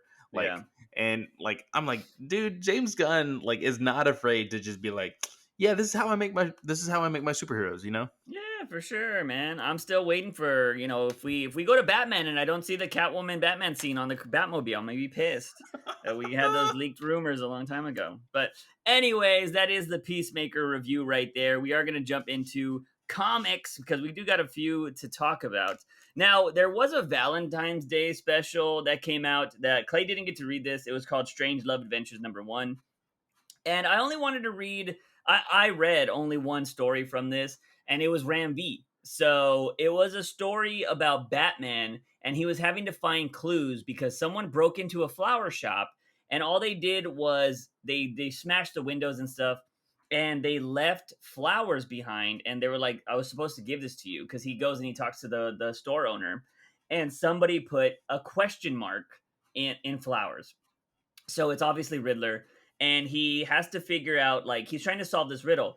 Turns out that the riddle has to do with Nigma's past, and it goes through like all this stuff about Nigma, about like he had a crush on his first teacher or one of his teachers when he was growing up, that she thought he was like super brilliant or whatever, and they were obviously super far apart in age. So he like said, he was like, I want to marry you when I grow up, and she was like, oh, when you grow up you won't even remember this or whatever. And so he like made a reference to that.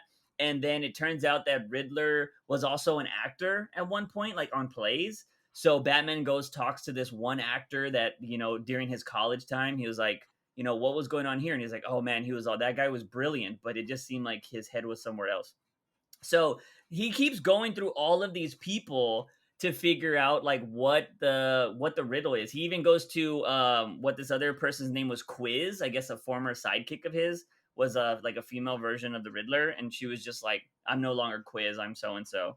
And he goes through all this stuff.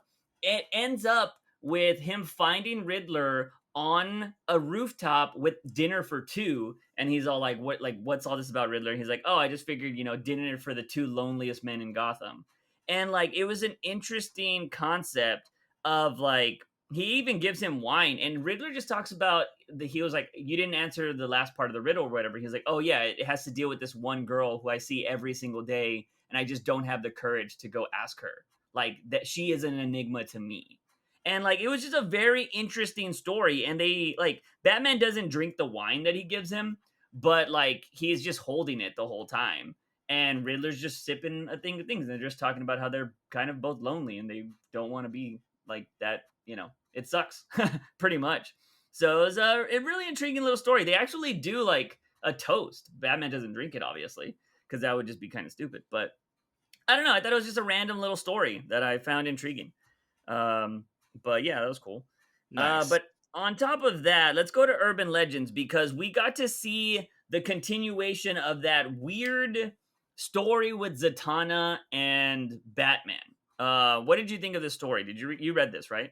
I did read this. Now, I'm still very confused as of what exactly is going on. There is an explanation, but there isn't an explanation. I think we're going to start to get to really see this. Now, we did see, if you look at the actual like title of it or whatever at the very end Yeah. credits or whatever, it looks like this is going to be like a 6-part series. This is part 2 of 6, I think is what it Yeah. says. Um the most intriguing thing that I got, honestly, was the ending.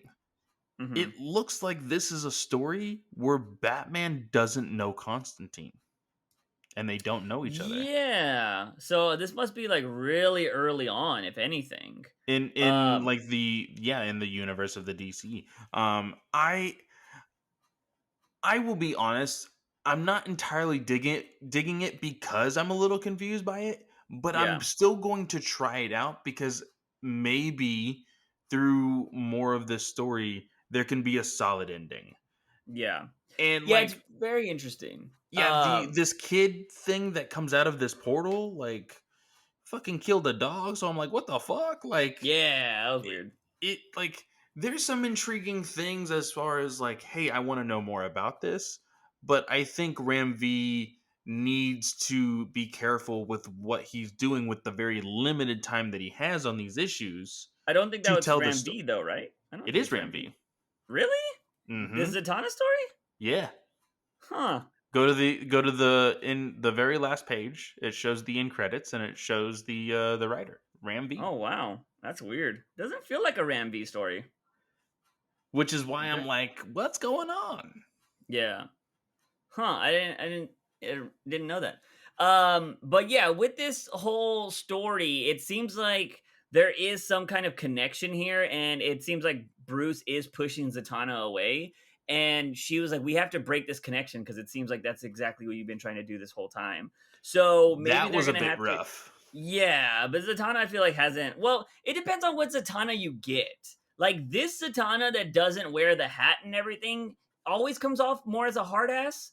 But if you Hmm. go with the classic Zatanna, like suit from the animated series and everything like that, she's like more of a sweeter but still a badass version. Hmm. So it Yeah. just depends on which one you go with.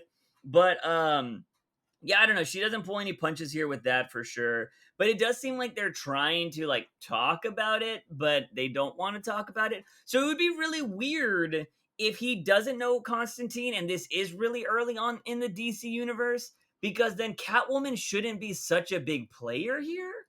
So like, yeah, that's kind of confusing if he doesn't know who Constantine is. Like, I don't know. It'd be kind of weird. But yeah, so there is this thing, and essentially that's the whole story. Like, she gets really mad at him, and he's like, "Oh, I gotta go see. Like, the alarms are going off." And then he tries to confront Constantine. Constantine shoots him with some laser beam type magic, and then Zatanna stops it. And then he's like, "Oh, I'm here to see what you gotten yourself into." And then it's just the next issue is called Bound to the Will, and it's like part 2 of 6. So, and the next issue is called John Constantine.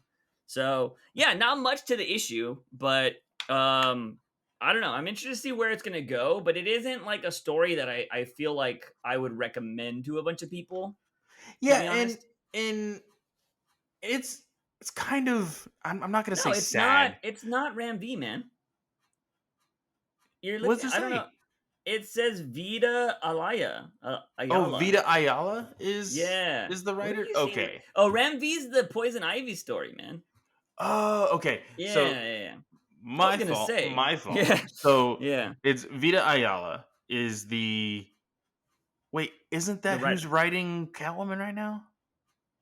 No, that's the chick from Marvel that because I it's her Tony Troy. I hit her up. Henry something Hold TH. I up. think her initials. Let me see. I'll get it going on. I'll find out right now because I hit her up Teeny on. Howard. I'm There getting you all of go. these people Yeah, freaking mixed up. Jesus Christ. yeah. Yeah, Teeny Howard, she's writing Catwoman, which that should Okay. be coming out soon too. I think next week maybe. But anyways, yeah, that story was okay. Nothing watch out about it in my Well, opinion. and that's the thing. Other than the Batman Beyond story, have we Hmm. really been digging anything that's been coming out of Urban Legends? No, but Urban Legends did turn me on to the idea that Chip Zdarsky doesn't know how to write Batman. Yeah. So we got that. That story was good though. The first issue was good, and then fucking Until we started to see the very end where Batman was like, my deepest and darkest happiness yeah. thought is killing the Joker. Well, he also gave us the Wish Joker. That Wish version of the Joker that's Mr. Smile or Smiley Yeah. Face Man or whatever the fuck his name was. Yeah, like it was really shit. And then what he's doing now is not even any better. Which I don't Yeah, no, understand it. no. Daredevil was so good. I don't fucking get it. And that's just Red Batman. Like I don't or Blind Batman if you want to say that. Like it doesn't make any sense. But it is what it is. Let's cover I Am Batman next because I liked this, but at the same time also didn't care, if that makes sense. And that is the if that ain't the fucking truth, man. Yeah. Like, cause here's the thing: everything that we wanted from I Am Batman happened Hmm. in this fucking issue. Yeah. Yeah. The only Exactly. problem is we're what 6 issues in of this title, Hmm. and as a total, I think Ridley has had like over 30 issues. Yeah. Yeah. And it's like, why did it take you this long to get here? Hmm. And like, why should I care now? Now, granted, I think you should care because I do think he's going to be in the limelight after Dark Crisis. That is my theory, but we'll Hmm. wait and see. Yeah. But Um. like, Yeah. it was a good issue. It was. It was. The art was. I think the art could have been better, but it did like some interiors from this. Yes.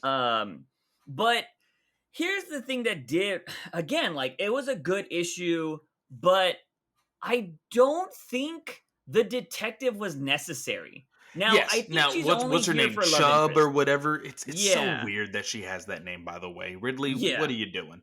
Yeah. But like No, everything it's else, Chubb.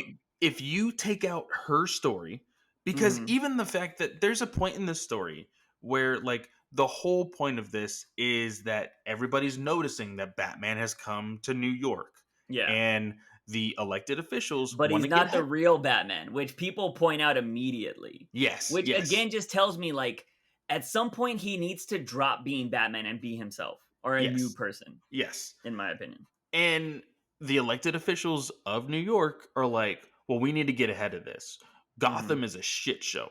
New York is not going to become Gotham. How do we do that? Oh, perfect plan. We're going to work with the Batman. Usually, the idea in Gotham is, oh, Batman's going to work with us. Yeah. This is, hey, we're going to work with you. We're going to Yeah. create a whole new, special unit for you. You were going to be deputized into this, right? Yeah. That is a very interesting thing. Now I immediately see the potential stories from this, Mhm. and I'm like, Ridley, this is where you should have started. What's wrong with you? But also, when those affected elected officials go to Chubb and they're like, "Hey, you're gonna be our leader on this because you know Batman more than anything." That's not really Batman. Who gives a shit? It's the Batman's title, whatever. Yeah. And they keep going on with this conversation.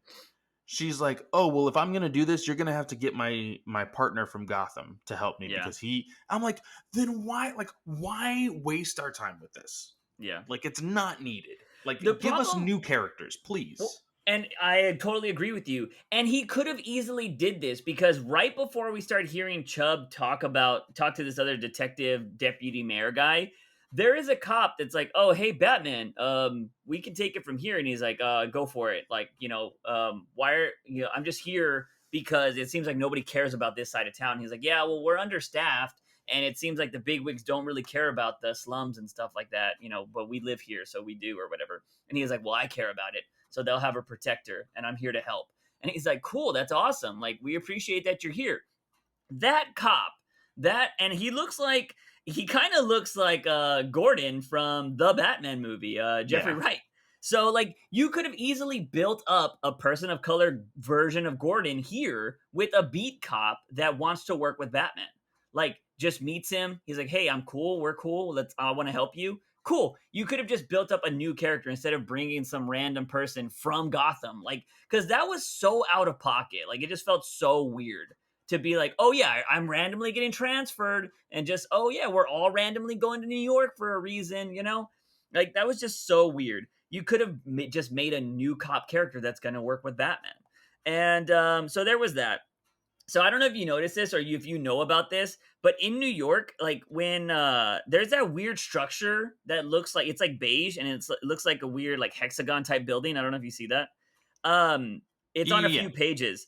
That thing is like closed off to the public now apparently because once they built this, like it's like a multi-million-dollar like sculpture and you're able to go up there and view different like parts of the city because it's like it's kind of like high up there. people were killing themselves on this thing, and they had to close it off from the public, and so nobody can go Oh, there anymore. fuck. Yeah, people would go all the way to the top and jump off. Like, Jesus yeah, and Christ. it happened more than once. So they're like trying to figure out ways that would stop that, but for now it's like closed to the public apparently. If you live in New York and you That listen is to this crazy. podcast, let me know. I read an article about it. I don't know if it's changed recently, but I read that they were closing the doors for good. So, but I just thought it was very interesting to see it in the comic. I was like, okay, that's weird. Out of all the landmarks, you might as well just throw the Twin Towers in there. Fuck.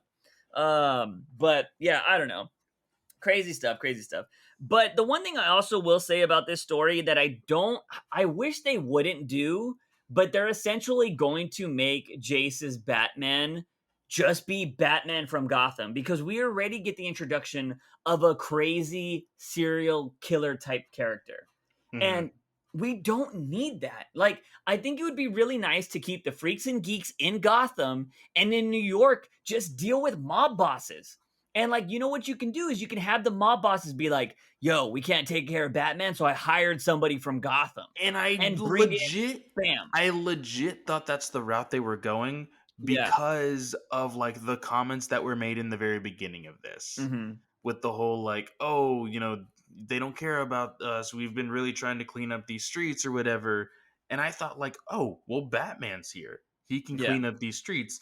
And then it's a good time. Like, and I'm sure that like it may be like a red herring that like, oh, we see this freaking dude all cut up and stuff. This is probably somebody from Gotham. I'm Mhm. really hoping that it may be a new character. Oh, you don't think I think it is a new character. Well, You don't think it's a new the character? way that you said it is like, oh, this is just Batman from Gotham, and so Oh I no, assumed no.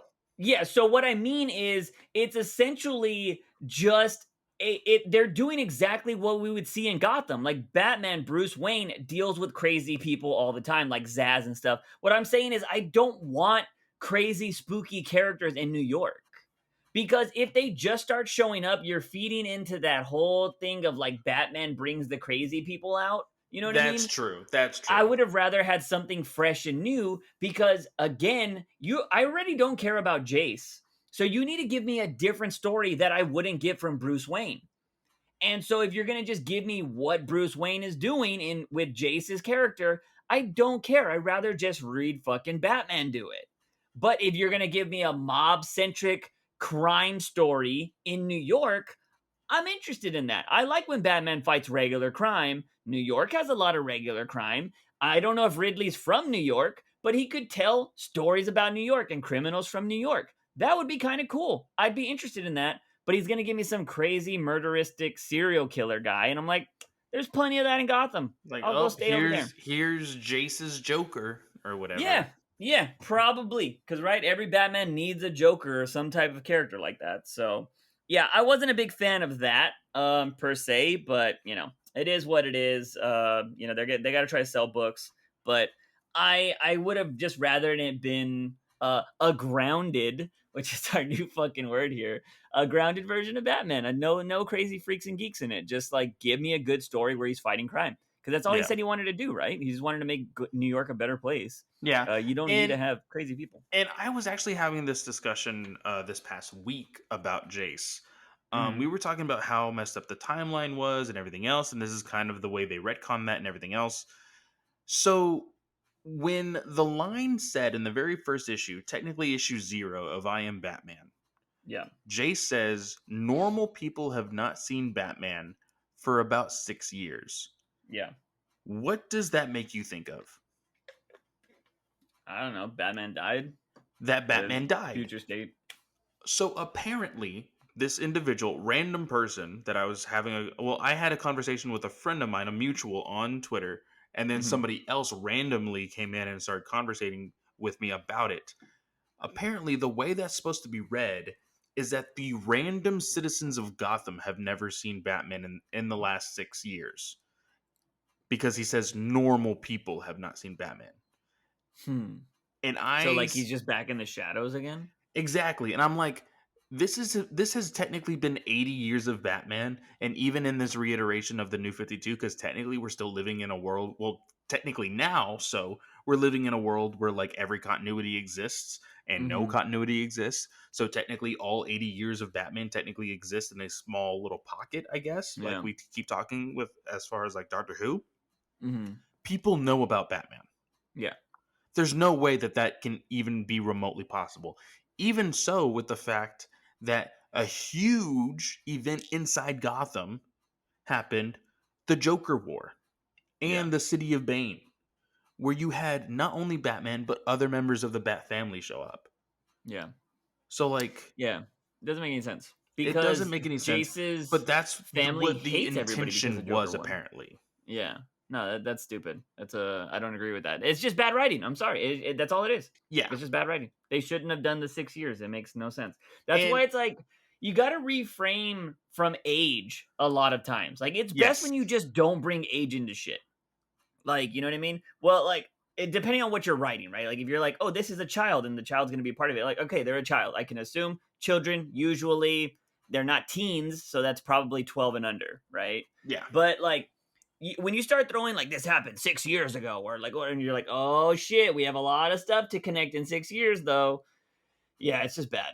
Like I don't know. But to those out there that maybe want to dive into I Am Batman or Jace's Batman, this is probably an issue you can jump on. Like Yes. here, right now. You don't give a shit about anything else because he's actually Batman. He's not covering his face. Like they even say, like, oh, he's not Batman because he's black. Yeah. And just like they literally say that in the book. So you could start collecting Jace's Batman right now if you wanted to, in my opinion. Yes, I think So this would be a perfect time to jump in on it. If you want to jump in on issue 5, you can. It kind of gives you the setup for why he's in New York. But honestly, jump on issue 6 and just go from there. yeah, yeah. I mean, it's not. You don't really need to know why he's here. It's kind of stupid, to be honest. But you know, it is what it is. But anyways, let's move over to Detective because do you think this movie, this issues or this series is still holding up, or do you think it's kind of going downhill? I think it might be going downhill. And the reason Ye- why I say that is like, what happened? Like, is there Yeah, anything that this is pushed the this? second time, right? The This second time we've didn't said that. there's nothing that really happened other than like, hey, you know the events of the last issue? It really happened. Yeah, Like that's all this was.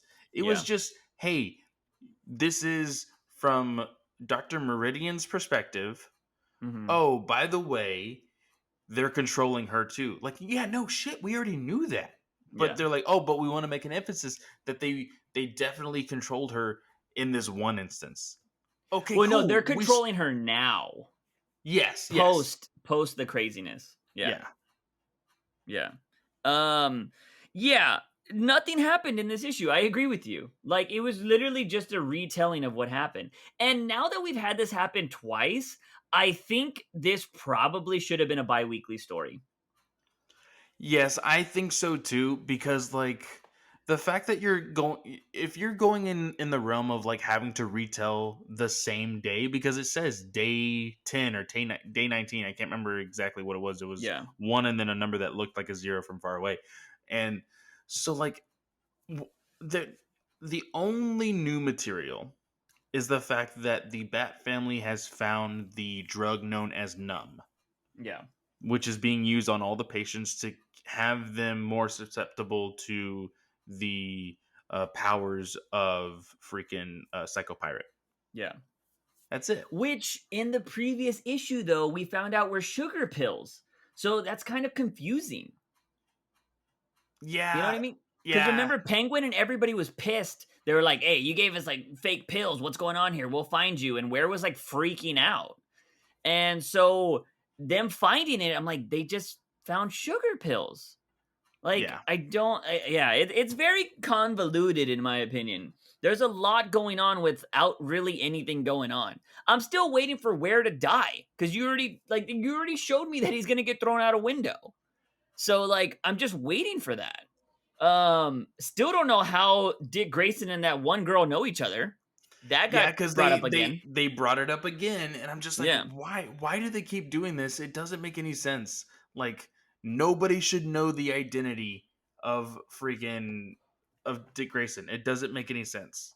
Yeah. So yeah, nothing's happening here, but I will say it is still worth picking up Detective because of the backstory that's been happening. The Yes. backstory is fire. This is Rosenberg.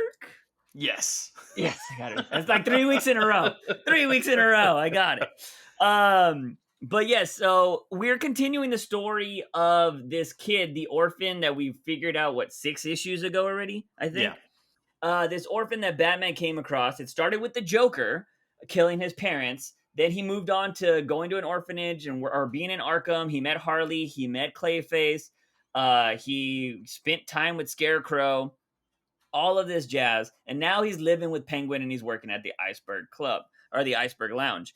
And we see him and his fellow person that works with Penguin. I guess we'll call him his brother or something right now. I don't really know what to call him, this kid. But they're having ice cream at an ice cream shop, and we see a red hooded character come into the ice cream shop, and his name is Jason. Jason. And I Yes. was like, what? I was like, okay, this is kind of cool, bringing in that part of the universe. Because we know before Jason became Robin, he was always on the streets, He was Mm-hmm. stealing wheels from cars and stuff like that. So him knowing about like Penguin and all these other characters makes sense. And so this kid is like, oh, yeah, we both work for Penguin. We kill people.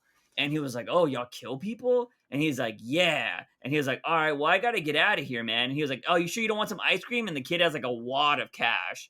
And he's like, no, I already ate. And I was like, I'm going to get out of here. And he was the orphan kid is like, why did you tell him that? He's like, because everything on the streets is about reputation. Yes. And Like this I don't know how Rosenberg and I gotta message him again. I gotta mhm, see if I can get like a mini interview with him. yeah, He answered some of my questions long ago, like maybe uh in the future, we could get him on the podcast for like a small portion of the interview. That would be kind of I cool. I think we can. Again, Yeah. I think I have to butter him up a little bit. Yeah. I because like I've said before, me and him have kind of butted heads on ideas of characters and stuff. Yeah. But it's all fun. Like he knows that I am a comic book critic. He is a comic book Mhm. writer. Some things we're gonna love, some things we're gonna disagree on. And recently, he has been hitting on every single thing that he's been writing. Man, Yeah. he is doing good stuff at DC. Maybe I need to go back and see how freaking Task Force Z is doing. I don't know. Yeah, we gave up after the first issue because it was kind of weird. Yeah, but Yeah. like the fact that like we see these kids in this whole ice cream shop or whatever, and then we see them in the Iceberg Lounge, Mhm. and the kid is like, "Oh man, let's. Hey, are you busy? Are you doing anything?" He's like, "I'm working, man." He's like, Yeah. oh well, I'm just gonna show you something really quick, just real quick. Come on, come on, come on. And I'm like, okay, fine, whatever. I'll follow you. He's like, oh, by the way, we're gonna steal from the penguin. He's like, Yeah. are you freaking kidding me? No. He's like, don't worry about it. Don't worry. Don't. I do it all the time. We're just gonna do it Mhm. now. He's not here. We're all good. Hey, Yeah. and if you don't do it, I'm gonna tell him that you were the one that's been doing this all along. And he's Yeah. like, "What the fuck, man?" And so they go in there. He's like, "Oh, this is his special hideout place. Like nobody knows about this. This is basically whenever somebody tries to kill him, this is his emergency exit room, basically." Yeah. And the kid sees this gun, this long barreled gun, a very classic Yeah. looking penguin gun. He Mhm. picks it up. And then he's like, "Oh shit, he's coming! Everybody run! Like, go, go, go, go!" And they hide in this little door thing. And all of a sudden, we see Penguin come in. We see his bodyguard. They're kind of frantic or whatever. And Penguin's like, "Where's my gun? Where's my gun? Yeah. Where's my Yeah. gun?" And the The kid kid is told him just, not to touch anything too. yeah. And this kid that we've been following, this redhead kid, is just like looking at the crack and looking at the gun, like, "Oh fuck! Like, what am I gonna Yeah. do?" And Penguin opens the door. He's like, "It's you! Like, what are you Mhm. doing with my gun? Is that my gun?" And the kid's like, "No." Yeah. And he was like, Like, "Have you been the one been stealing from me?" Like, yeah, that was pretty interesting. But go on, go on. but he says no, like I'm not the one that's been stealing or whatever. He's like, you know what? Fine, it's whatever. He's about to show up, and the kid's like, who? And that's when you see fucking Batman just crash into here. Now, the reason why Yeah. Batman crashes in here is because we actually move. We have a little bit of time in the Wayne Manor, and we Mhm. see Bruce, Alfred, and Jason. And Jason's like, "Oh, I saw some kids from the orphanage today." He's like, "Oh, really? How was that?" He's like, I mean, it's fine. Like, these kids said that they kill people." And Bruce is like, Yeah. "They kill people?" It's like, "Yeah." And he's like, "And you believe them?" "Well, yeah, kind of. They're from the Wayne orphanage." And Mhm. Bruce just looks at Alfred, and Alfred looks at him. He's like, "I'll look into it." He's like, "Oh, I'm Yeah. coming with you." He's like, "No." Like, just straight up, like, not gonna Yeah. happen. He was like, "They saw your face." They've already seen So, your face. You're compromised. I'm going alone. And yeah. that's when we flash forward. We see Batman crash into here, and Penguin's like, "Just go, go, kid, go!" And they're running, and he's like, press the button," and he freaking closes the door behind him, but in Mhm. front of Penguin. And Yeah. Batman is just like towering over Batman or Yeah, that's towering over dope. Penguin. It was such a good panel, dude. And he's like, "How could you do this to me?" It was so good. And then we see the kid in the freaking alley with the other kid completely knocked out, and Jason is there. Mhm. He's Yeah. like, "Hey, wait a second, I recognize," whoopah, and just freaking gets knocked out by Jason, by Robin or whatever. The cops Yeah. come, and he's all like, "Hey, I'm just trying to do my part. Oh, by the way, you never saw me. Like, I was Yeah. never here." And the cop's like, "Oh, what? Your old man gonna be angry if knowing that you passed curfew or whatever?" He's like, "Yeah, something like that." He's Yeah. like, "Oh, by the way, these kids have been, killing people for Penguin. This kid escaped Arkham. Make Mhm. sure that he gets back there." And the cop is like, "Oh, well, he's not gonna escape anytime soon."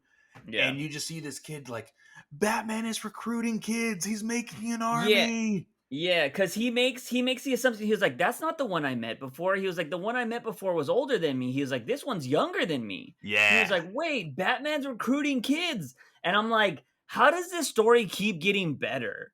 it Like is it, so good. yeah, because we said it on the last episode that we were like, it's really cool to see a kid going through the system of Gotham's villains because like, Batman can't save everybody, Bruce Wayne can't save everybody, so there's going to be these kids that grow up in these terrible situations, and that's what this story is.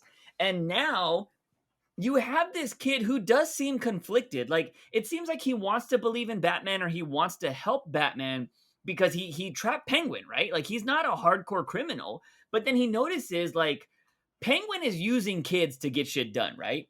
And then he sees that there's two different Robins fighting with Batman. He's like, this motherfucker's also using kids to do shit. And then so this kid is just trying to like live life and just get through there, but everybody thinks he's the shit person when everybody else around him is shitty people. And like it's such a good story, man. And Yeah, like I kind of wish it was its own thing. Like I hope this is a trade someday because this is I'm such a good story. I'm gonna go ahead. I think I'm gonna ask him. I'm gonna ask him Mhm. if there's any way that this story will be something that is collected outside of the detective trade in itself, because Yeah, this is something I want to buy. I want for to have sure. this on my shelf. Yeah. But yeah, that's the backstory. Like it's definitely what's been getting me to want to read detective every week, to be honest. Because I think it's better than the detective story at the moment, in my opinion. Yeah. I So mean, other than the art on Detective, sometimes I will say this issue of Detective was not great when it came yeah. to the art. This is clearly not Ivan Rias or however you pronounce his name. I think it's Reese, Ivan Reese, Hmm. maybe. Definitely wasn't his art in this issue. But yeah, absolutely loving what Rosenberg has been doing with this one short story. And I'm sure he will do more backstories for other books, and I can't wait for it. Yeah, I'm super excited about that. But now, finally, going on to the final issue of this week, ladies and gentlemen, we have Batcat number 10, the return of Clayman art. And yes, we suffered for 3 issues, but he's finally back, ladies and gentlemen. Clay, I have my opinions on this issue. What are your initial opinions on this issue? And did you think I was going to get upset about this issue? I I did think you were going to get upset about this issue. There was one line in this, Yeah. well, the ending, Yeah. the way it kind of ends. I was like, ooh, I don't know how I feel about this. My Hmm. initial reaction is hesitant, and I am sure Juice is feeling the same way. Um, Love that Clayman is back. Yeah. I love the way that Clayman, he doesn't do it always, but he did it several times in this issue. The way that one era of panels Hmm. will immediately connect to another, while Yes. like Selena is kicking Joker in one era of the past, he is flying midair in the present, and then he reacts to it in a certain way in the present, and that's exactly how Helena is reacting to it also in the future. Like I Yeah. love how all of it flowed very nicely. It connected very nicely. Um, I'm not entirely sure I am convinced as of like what Selena is necessarily attempting to do or Hmm. where her headspace is in the future Yeah. with the whole thing. And you can easily cut it up to like, oh, family drama, like Yeah. the weight of Bruce dying and like having all of that. And I think more so the very unfortunate thing with this is the fact that like I know how this story technically ends. Hmm. It ends Yeah. with Selena in an alley getting shot. Yeah. Like I know all of this, so I'm not entirely sure how incredibly invested I am to the end of this series, but I know I'm gonna read it. Like that's Yeah. the thing also. So I love the art. I'm a little hesitant on what King is wanting the story, or where the where King is wanting the story to go as far as like the next two issues. Yeah. But I mean, it was an okay issue for me. Yeah. So I'm not gonna lie, I feel like this could have been the penultimate issue, It to be very much honest. felt like it. Yeah, it felt like it had a lot of bombs dropped, and I was just like, "Oh fuck, this isn't even issue 11." So a little surprising, maybe. I really enjoyed this issue. We're gonna talk about what I think a lot of people would probably be like Juice is gonna get upset about because I have a lot of thoughts on it. But I just want to talk about some other things in this issue first. Clayman's art, it's insane how he elevates a story. Like, and this is why I said I would have rather waited a whole nother year just for those three fucking issues. Like, if you wanted to delay it, I would have rather just waited. Yeah. Um, because there's this one panel or this one page spread of Catwoman jumping over Joker, and Joker has his leg up and he's has a cross in his two little index fingers, and he's like, no. And I'm just like, that is great. Like, because a normal person would be covering their face, and Joker's just like, no, like holding up your little two fingers is not gonna do anything, but he doesn't give a shit. You know what I mean? And I was Yeah. just like, amazing. But yes, like you mentioned, there's so many references to like the past, present, and future with the hit, like Selena constantly talking. And the reason why I love the way Clayman does that and the way Tom King writes this is Selena's had the same fucking conversation throughout decades of her life. And it makes it seem like people just don't understand her because she keeps having to have the same fucking conversation over and over. You know what I mean? And Yeah. she brings this up towards the end when she's fighting with Helena. And she's like, you're just like your father. You're just like your father. And you're both like essentially both fucking needy, is kind of what she says. Yeah. But like we'll go more into depth with that. But I loved that just there was two lines in here that I thought were fucking great. One is she said, "I'm not like Batman. I don't laugh at your jokes in the rain." Clear Killing Joke Yeah. reference. And I Yeah. was just like, "Oh shit." I was like, "I love that."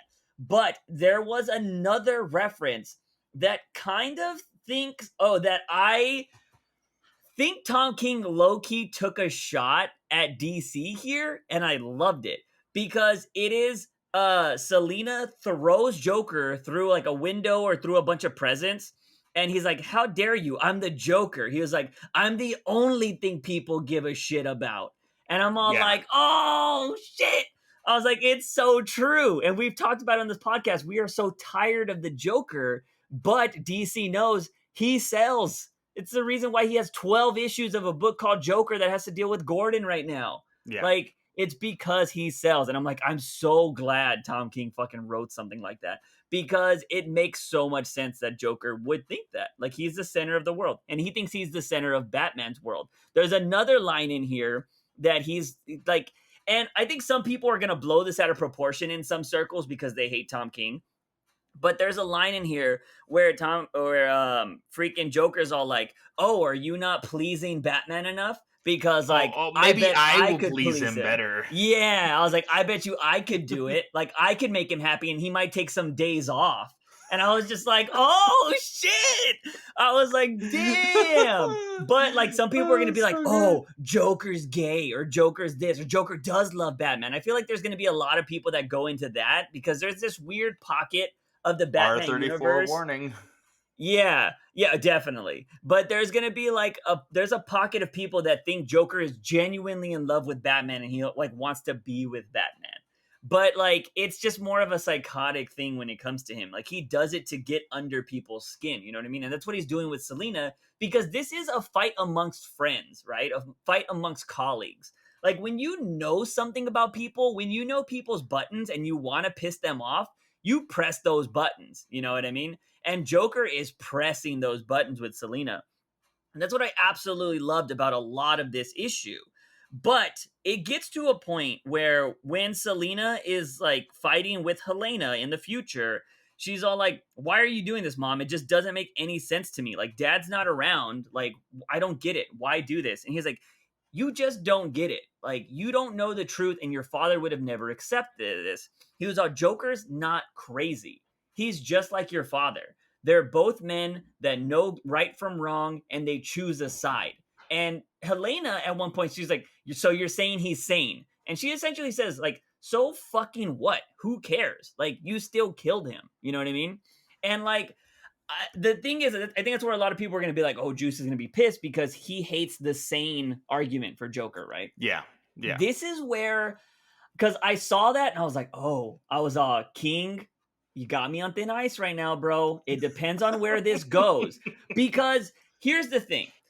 You can look at this in two ways. And this is exactly where my brain split. And I was like, okay, it depends on what he says next that is gonna, make this argument more solid. And so, first of all, you could take it for face value. You could take it that he's sane, right? Like, oh, he's sane. He knows everything he's doing. Like, there's nothing crazy about the Joker. He's just a bad guy. You can make that argument. You can read it that way too. Or you can go into this just adds another element to, do we really know who the Joker is, right? Because yes, Selena has hung out with Joker, spent a lot of time with Joker. That's what Tom King is putting out there. And maybe that's why he wanted to show so much of their friendship and be like, she really knows him and Batman doesn't know him. But at the same time, Tom King, if you wanted to, because we don't know where he's going in the next two issues, right? Like we don't know where he's going. But Tom King, after I read that, and like Selena's like, "I know how he is. Your father knows nothing about the Joker. Like he doesn't know that he thinks he's just crazy. He doesn't know that he's a sane man."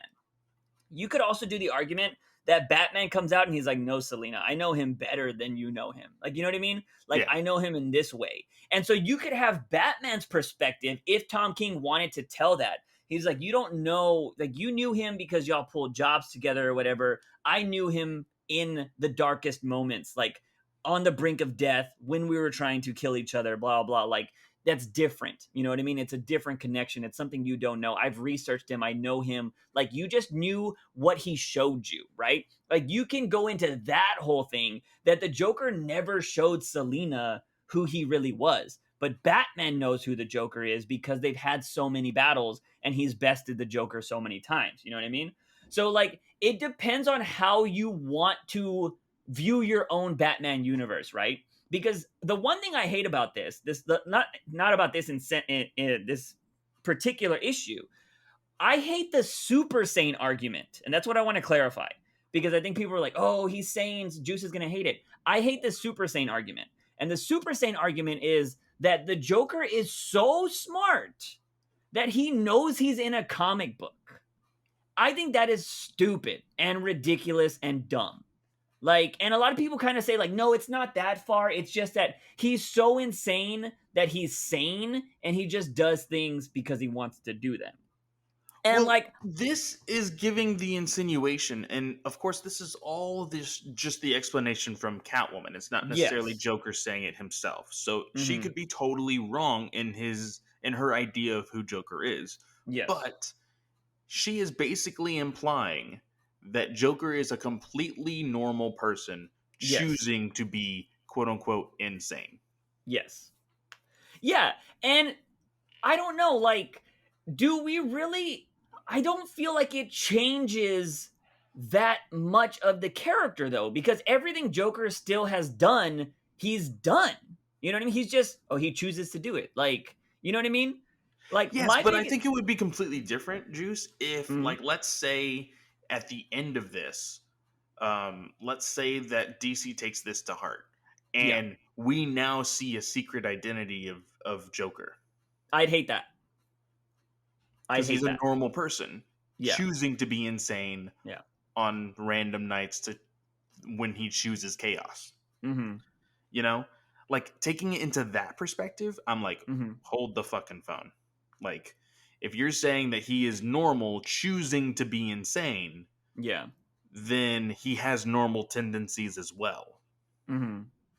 And that is something I'm not wanting to go down. No, and I don't think we'll ever see that. And here's you we've had this discussion before. I have said that I think the Joker is one man with multiple personalities. Yes. That's what I think. And that was my whole theory when it came to three Jokers. Jokers, yeah. That I don't want him to be, because I think if you make the Joker multiple men, it takes away from the mythos of the Joker. But if you spin it in a way that the Joker, he even said it in an episode, in an issue one time, that he was like, oh, I changed my personality 3 times before breakfast. You know what I mean?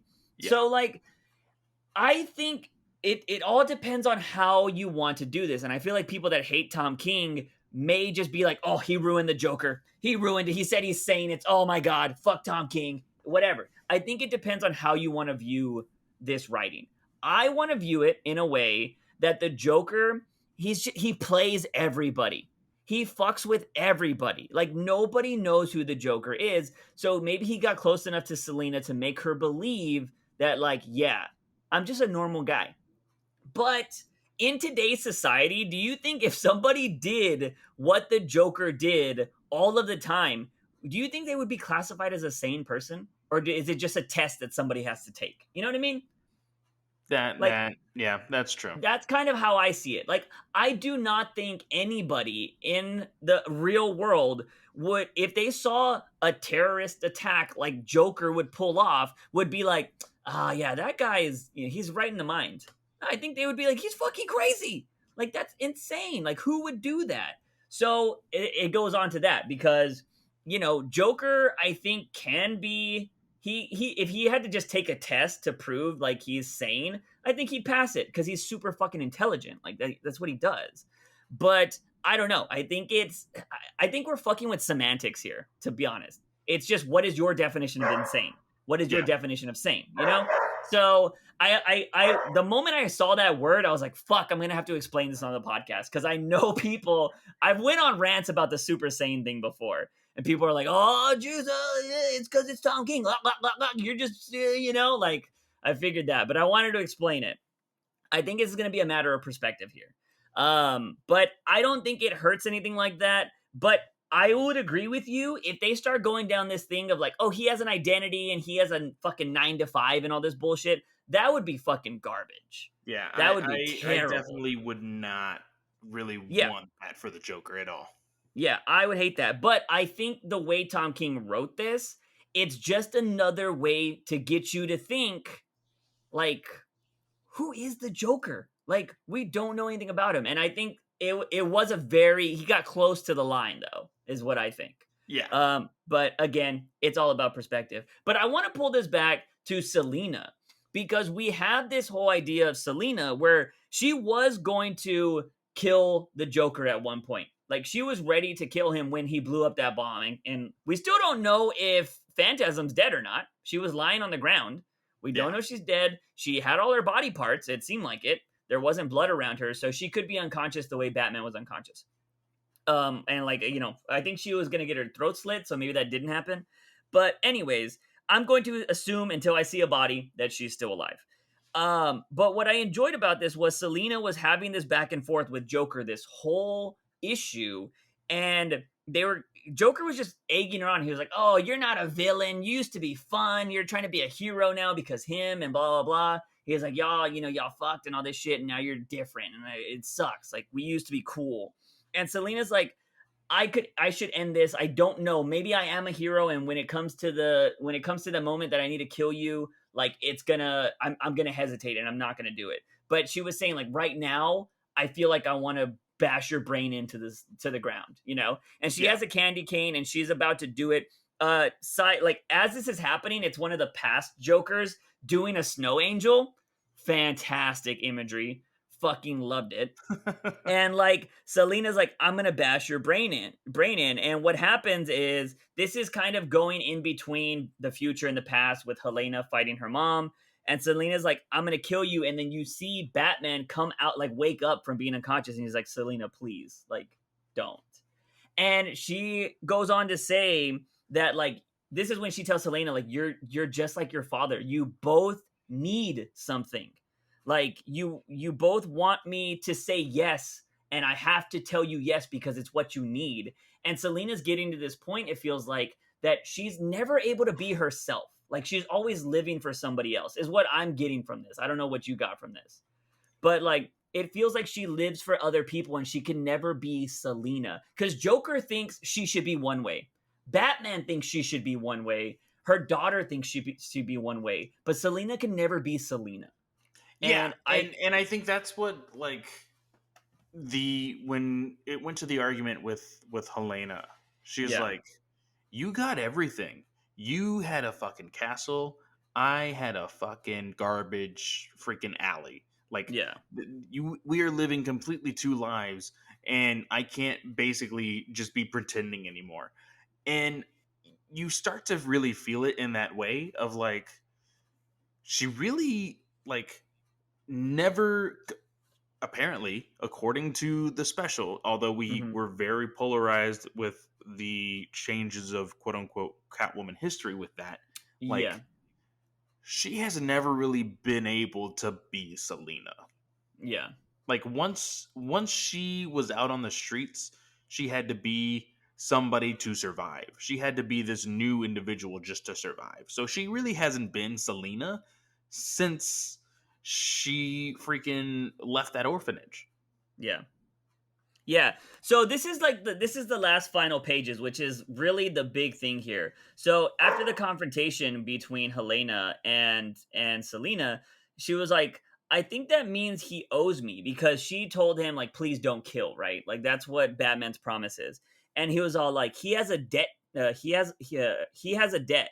Can you understand that? He was like, I get to ask you as he asked me, and you have to say yes. So like essentially what Selena's saying here is Batman told me I can't kill, so I told him yes. And I'm telling you now, Helena, the way I told your father, that you're gonna let me go and you're gonna say yes. And she's like, I don't owe you fucking shit. Which is, you never want to hear that from a kid. It's always so weird. Like if you had good parents, right? Like, I think there are people out there that can definitely say this because they had shitty parents. Like Peacemaker could say this. I think it's fine. Yes. But Helena got everything she wanted. So, or maybe it wasn't everything she wanted, but she had a good life, it seemed. So Helena's like, do you hear yourself? Dad's dead. I don't owe you shit. I'm not him. And Selena is like, oh, my love, my beautiful daughter, don't you know by now? And then it cuts to the past where Selena has just beat the shit out of Joker. And this is in reference to now Joker and Batman, but it applies to Batman and Helena. She's like, the two of you, it's the same thing, asking me the same question. You have a life, Selena. Why won't you give it to me? Like, well, fuck him and fuck you too. And I'm just like, oh shit, because we just had this huge thing of Joker saying, like, you used to be fun. Like, why can't we be best friends anymore? But now you're with him and you do his shit. And Batman's over here like, Selena, don't kill. We can't do that. You're better than that.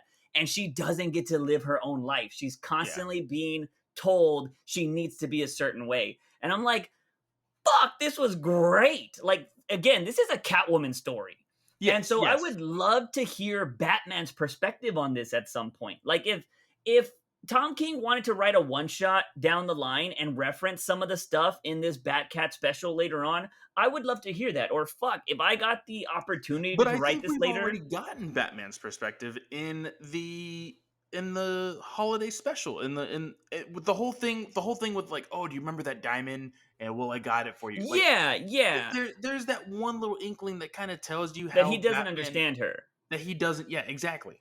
I agree with that. I agree with that. And I think we do know Bruce can be dense to relationships. But I would love to hear his opinion, like a conversation with Selena about him, like just a background conversation of like, hey, you think I don't know who the Joker is, but I do. Like I would love to have that conversation. You know what I mean?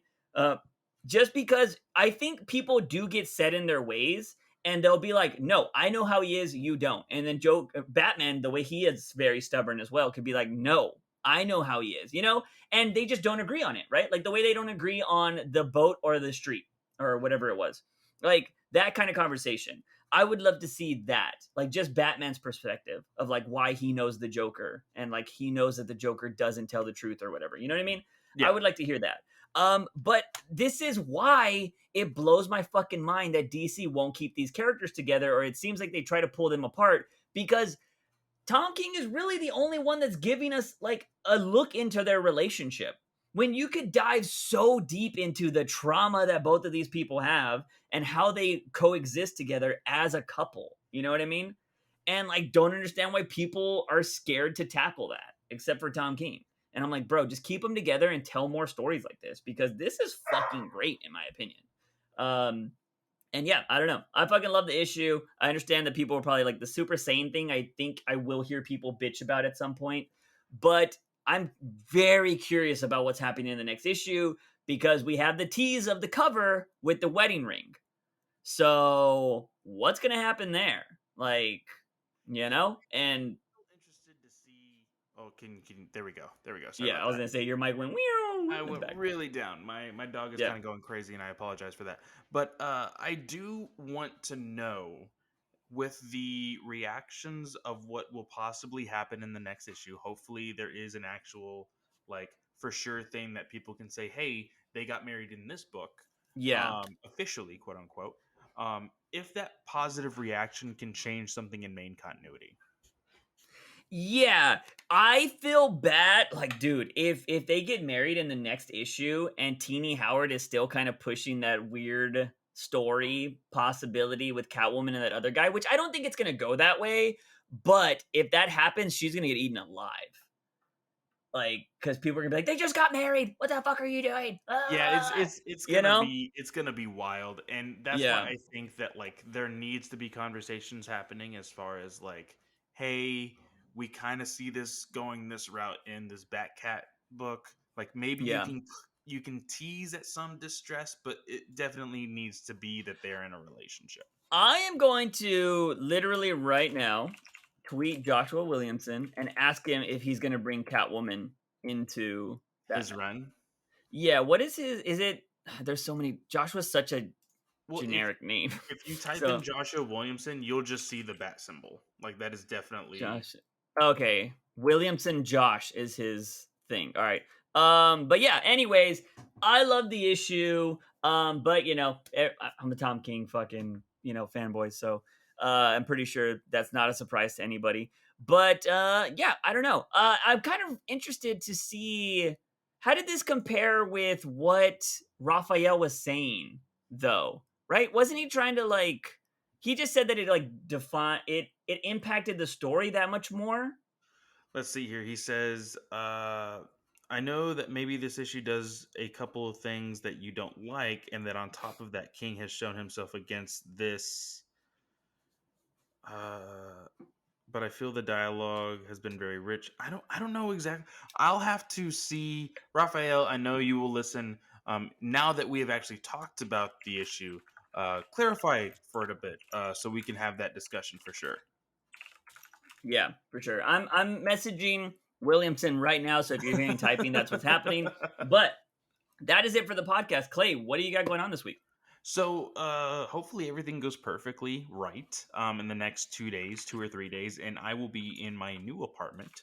So a lot better sounding for the next podcast. But of course, I will be on DC Alliance talking everything that has been going on with DC stuff. Just recently, like literally while we were talking about comics, there is literally happening tonight a screening of the Batman with actual critics that are writing reviews about Oh, this. is that dropping tonight? Fuck. It says we don't know when the embargo will lift, but we are sure that it will all be positive. Is what this it's his name on Twitter is Big Screen Leaks. He's a guy, he's a scooper that has been pretty good at what he's been laying out there recently. And Mm. even Jason Kilar, who is recently, I think, leaving HBO Max after the whole Discovery thing is gets finalized. He even tweeted out a photo of it says on like a marquee of the theater, it says the Batman special screening. So it Hmm. is happening tonight. So as far as when that embargo will be up, I'm sure we will talk about some of the reviews as far as like non spoiler, of course. Who knows? Who knows? Yeah. It's even been said that tomorrow, Black Adam himself is dropping a 60-second DC Universe spot. So Oh. I like how it specifically says 1 minute because Yeah. they're gonna want to drop it on TikTok. That's exactly the reason why. Yeah, for uh, sure. but Or I think of Instagram maxes out at 1 minute too. Oh, that's true. And then, Yeah. of course, I have my other podcast, Ranger Alliance, Star Wars Alliance. The Book of Boba Fett finale just happened, and I talked about that. So go check that out over at Star Wars Alliance. And of course, we are just basically counting down the days until the Batman. Yeah, it'll definitely be interesting to check that out. I'm excited. So I guess we will. I don't know. Do we want to discuss critic review? I guess we'll just say the tomato score or whatever. Which I think that's such a shit score. By the way, I don't give a shit If about Rotten Tomatoes. anything, we But what we will do is if we will see more as far as Batman News Weekly. I think the big thing when those critics reviews start popping up, I think we will either say, hey, some good things are being said, or hey, some bad things are being said. We're going to be yeah, very vague about it. And I'm sure they will not be allowed to say certain things either. So we will all have to just judge for ourselves the first week of March.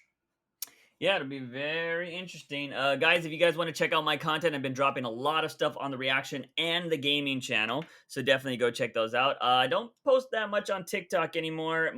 Dude, the person I'm helping out with my editing job nowadays, TikTok just banned their whole account. Uh, Seriously? yeah, you want to know why they banned them? It's because Why? they were using a video. Because we tell stories on that account, and they banned their video because he had a mod of that dude, that weird creature, Siren Head or whatever, that weird like thing that was really popular 2 or 3 years ago. It was a Siren Head mod in GTA, and he was just swinging around. They said that it was nudity and banned his whole account, not just the video, his whole fucking account, and he had like over like 100,000, 200,000 followers, and just like that, gone. And I was like, bro, what? It was fucking That's insane. insane. Yeah. And I was just like, I'm not putting that much effort any over there because like the payouts are garbage and nobody jumps over. Nobody jumps from TikTok to YouTube. I'll throw up videos every once in a while over there, but I'm not gonna put a lot of effort into it. So we'll see what happens. It's used to waste time. That's why I use it. Yeah, for sure. I agree with that. But go check out my YouTubes, ladies and gentlemen, or go check out my Twitter. I have Twitter now. You can hit me up on Twitter. I'm not on there all the time. I'm only on there when I'm on my PC, but I am on my PC quite often. I check Twitter here and there. And if you guys want to see anything I'm working on, I do retweet the podcast when Clay tweets it out. So go follow us both on Twitter, actually. So yeah, Juice from the Box on everything. So just go check it out. But that's going to be it for this podcast, ladies and gentlemen. As always, I am Juice. Oh, wait, wow, I fucked that up. As always, he is FanboyClay. I am Juice Wayne. And remember, Batman is awesome.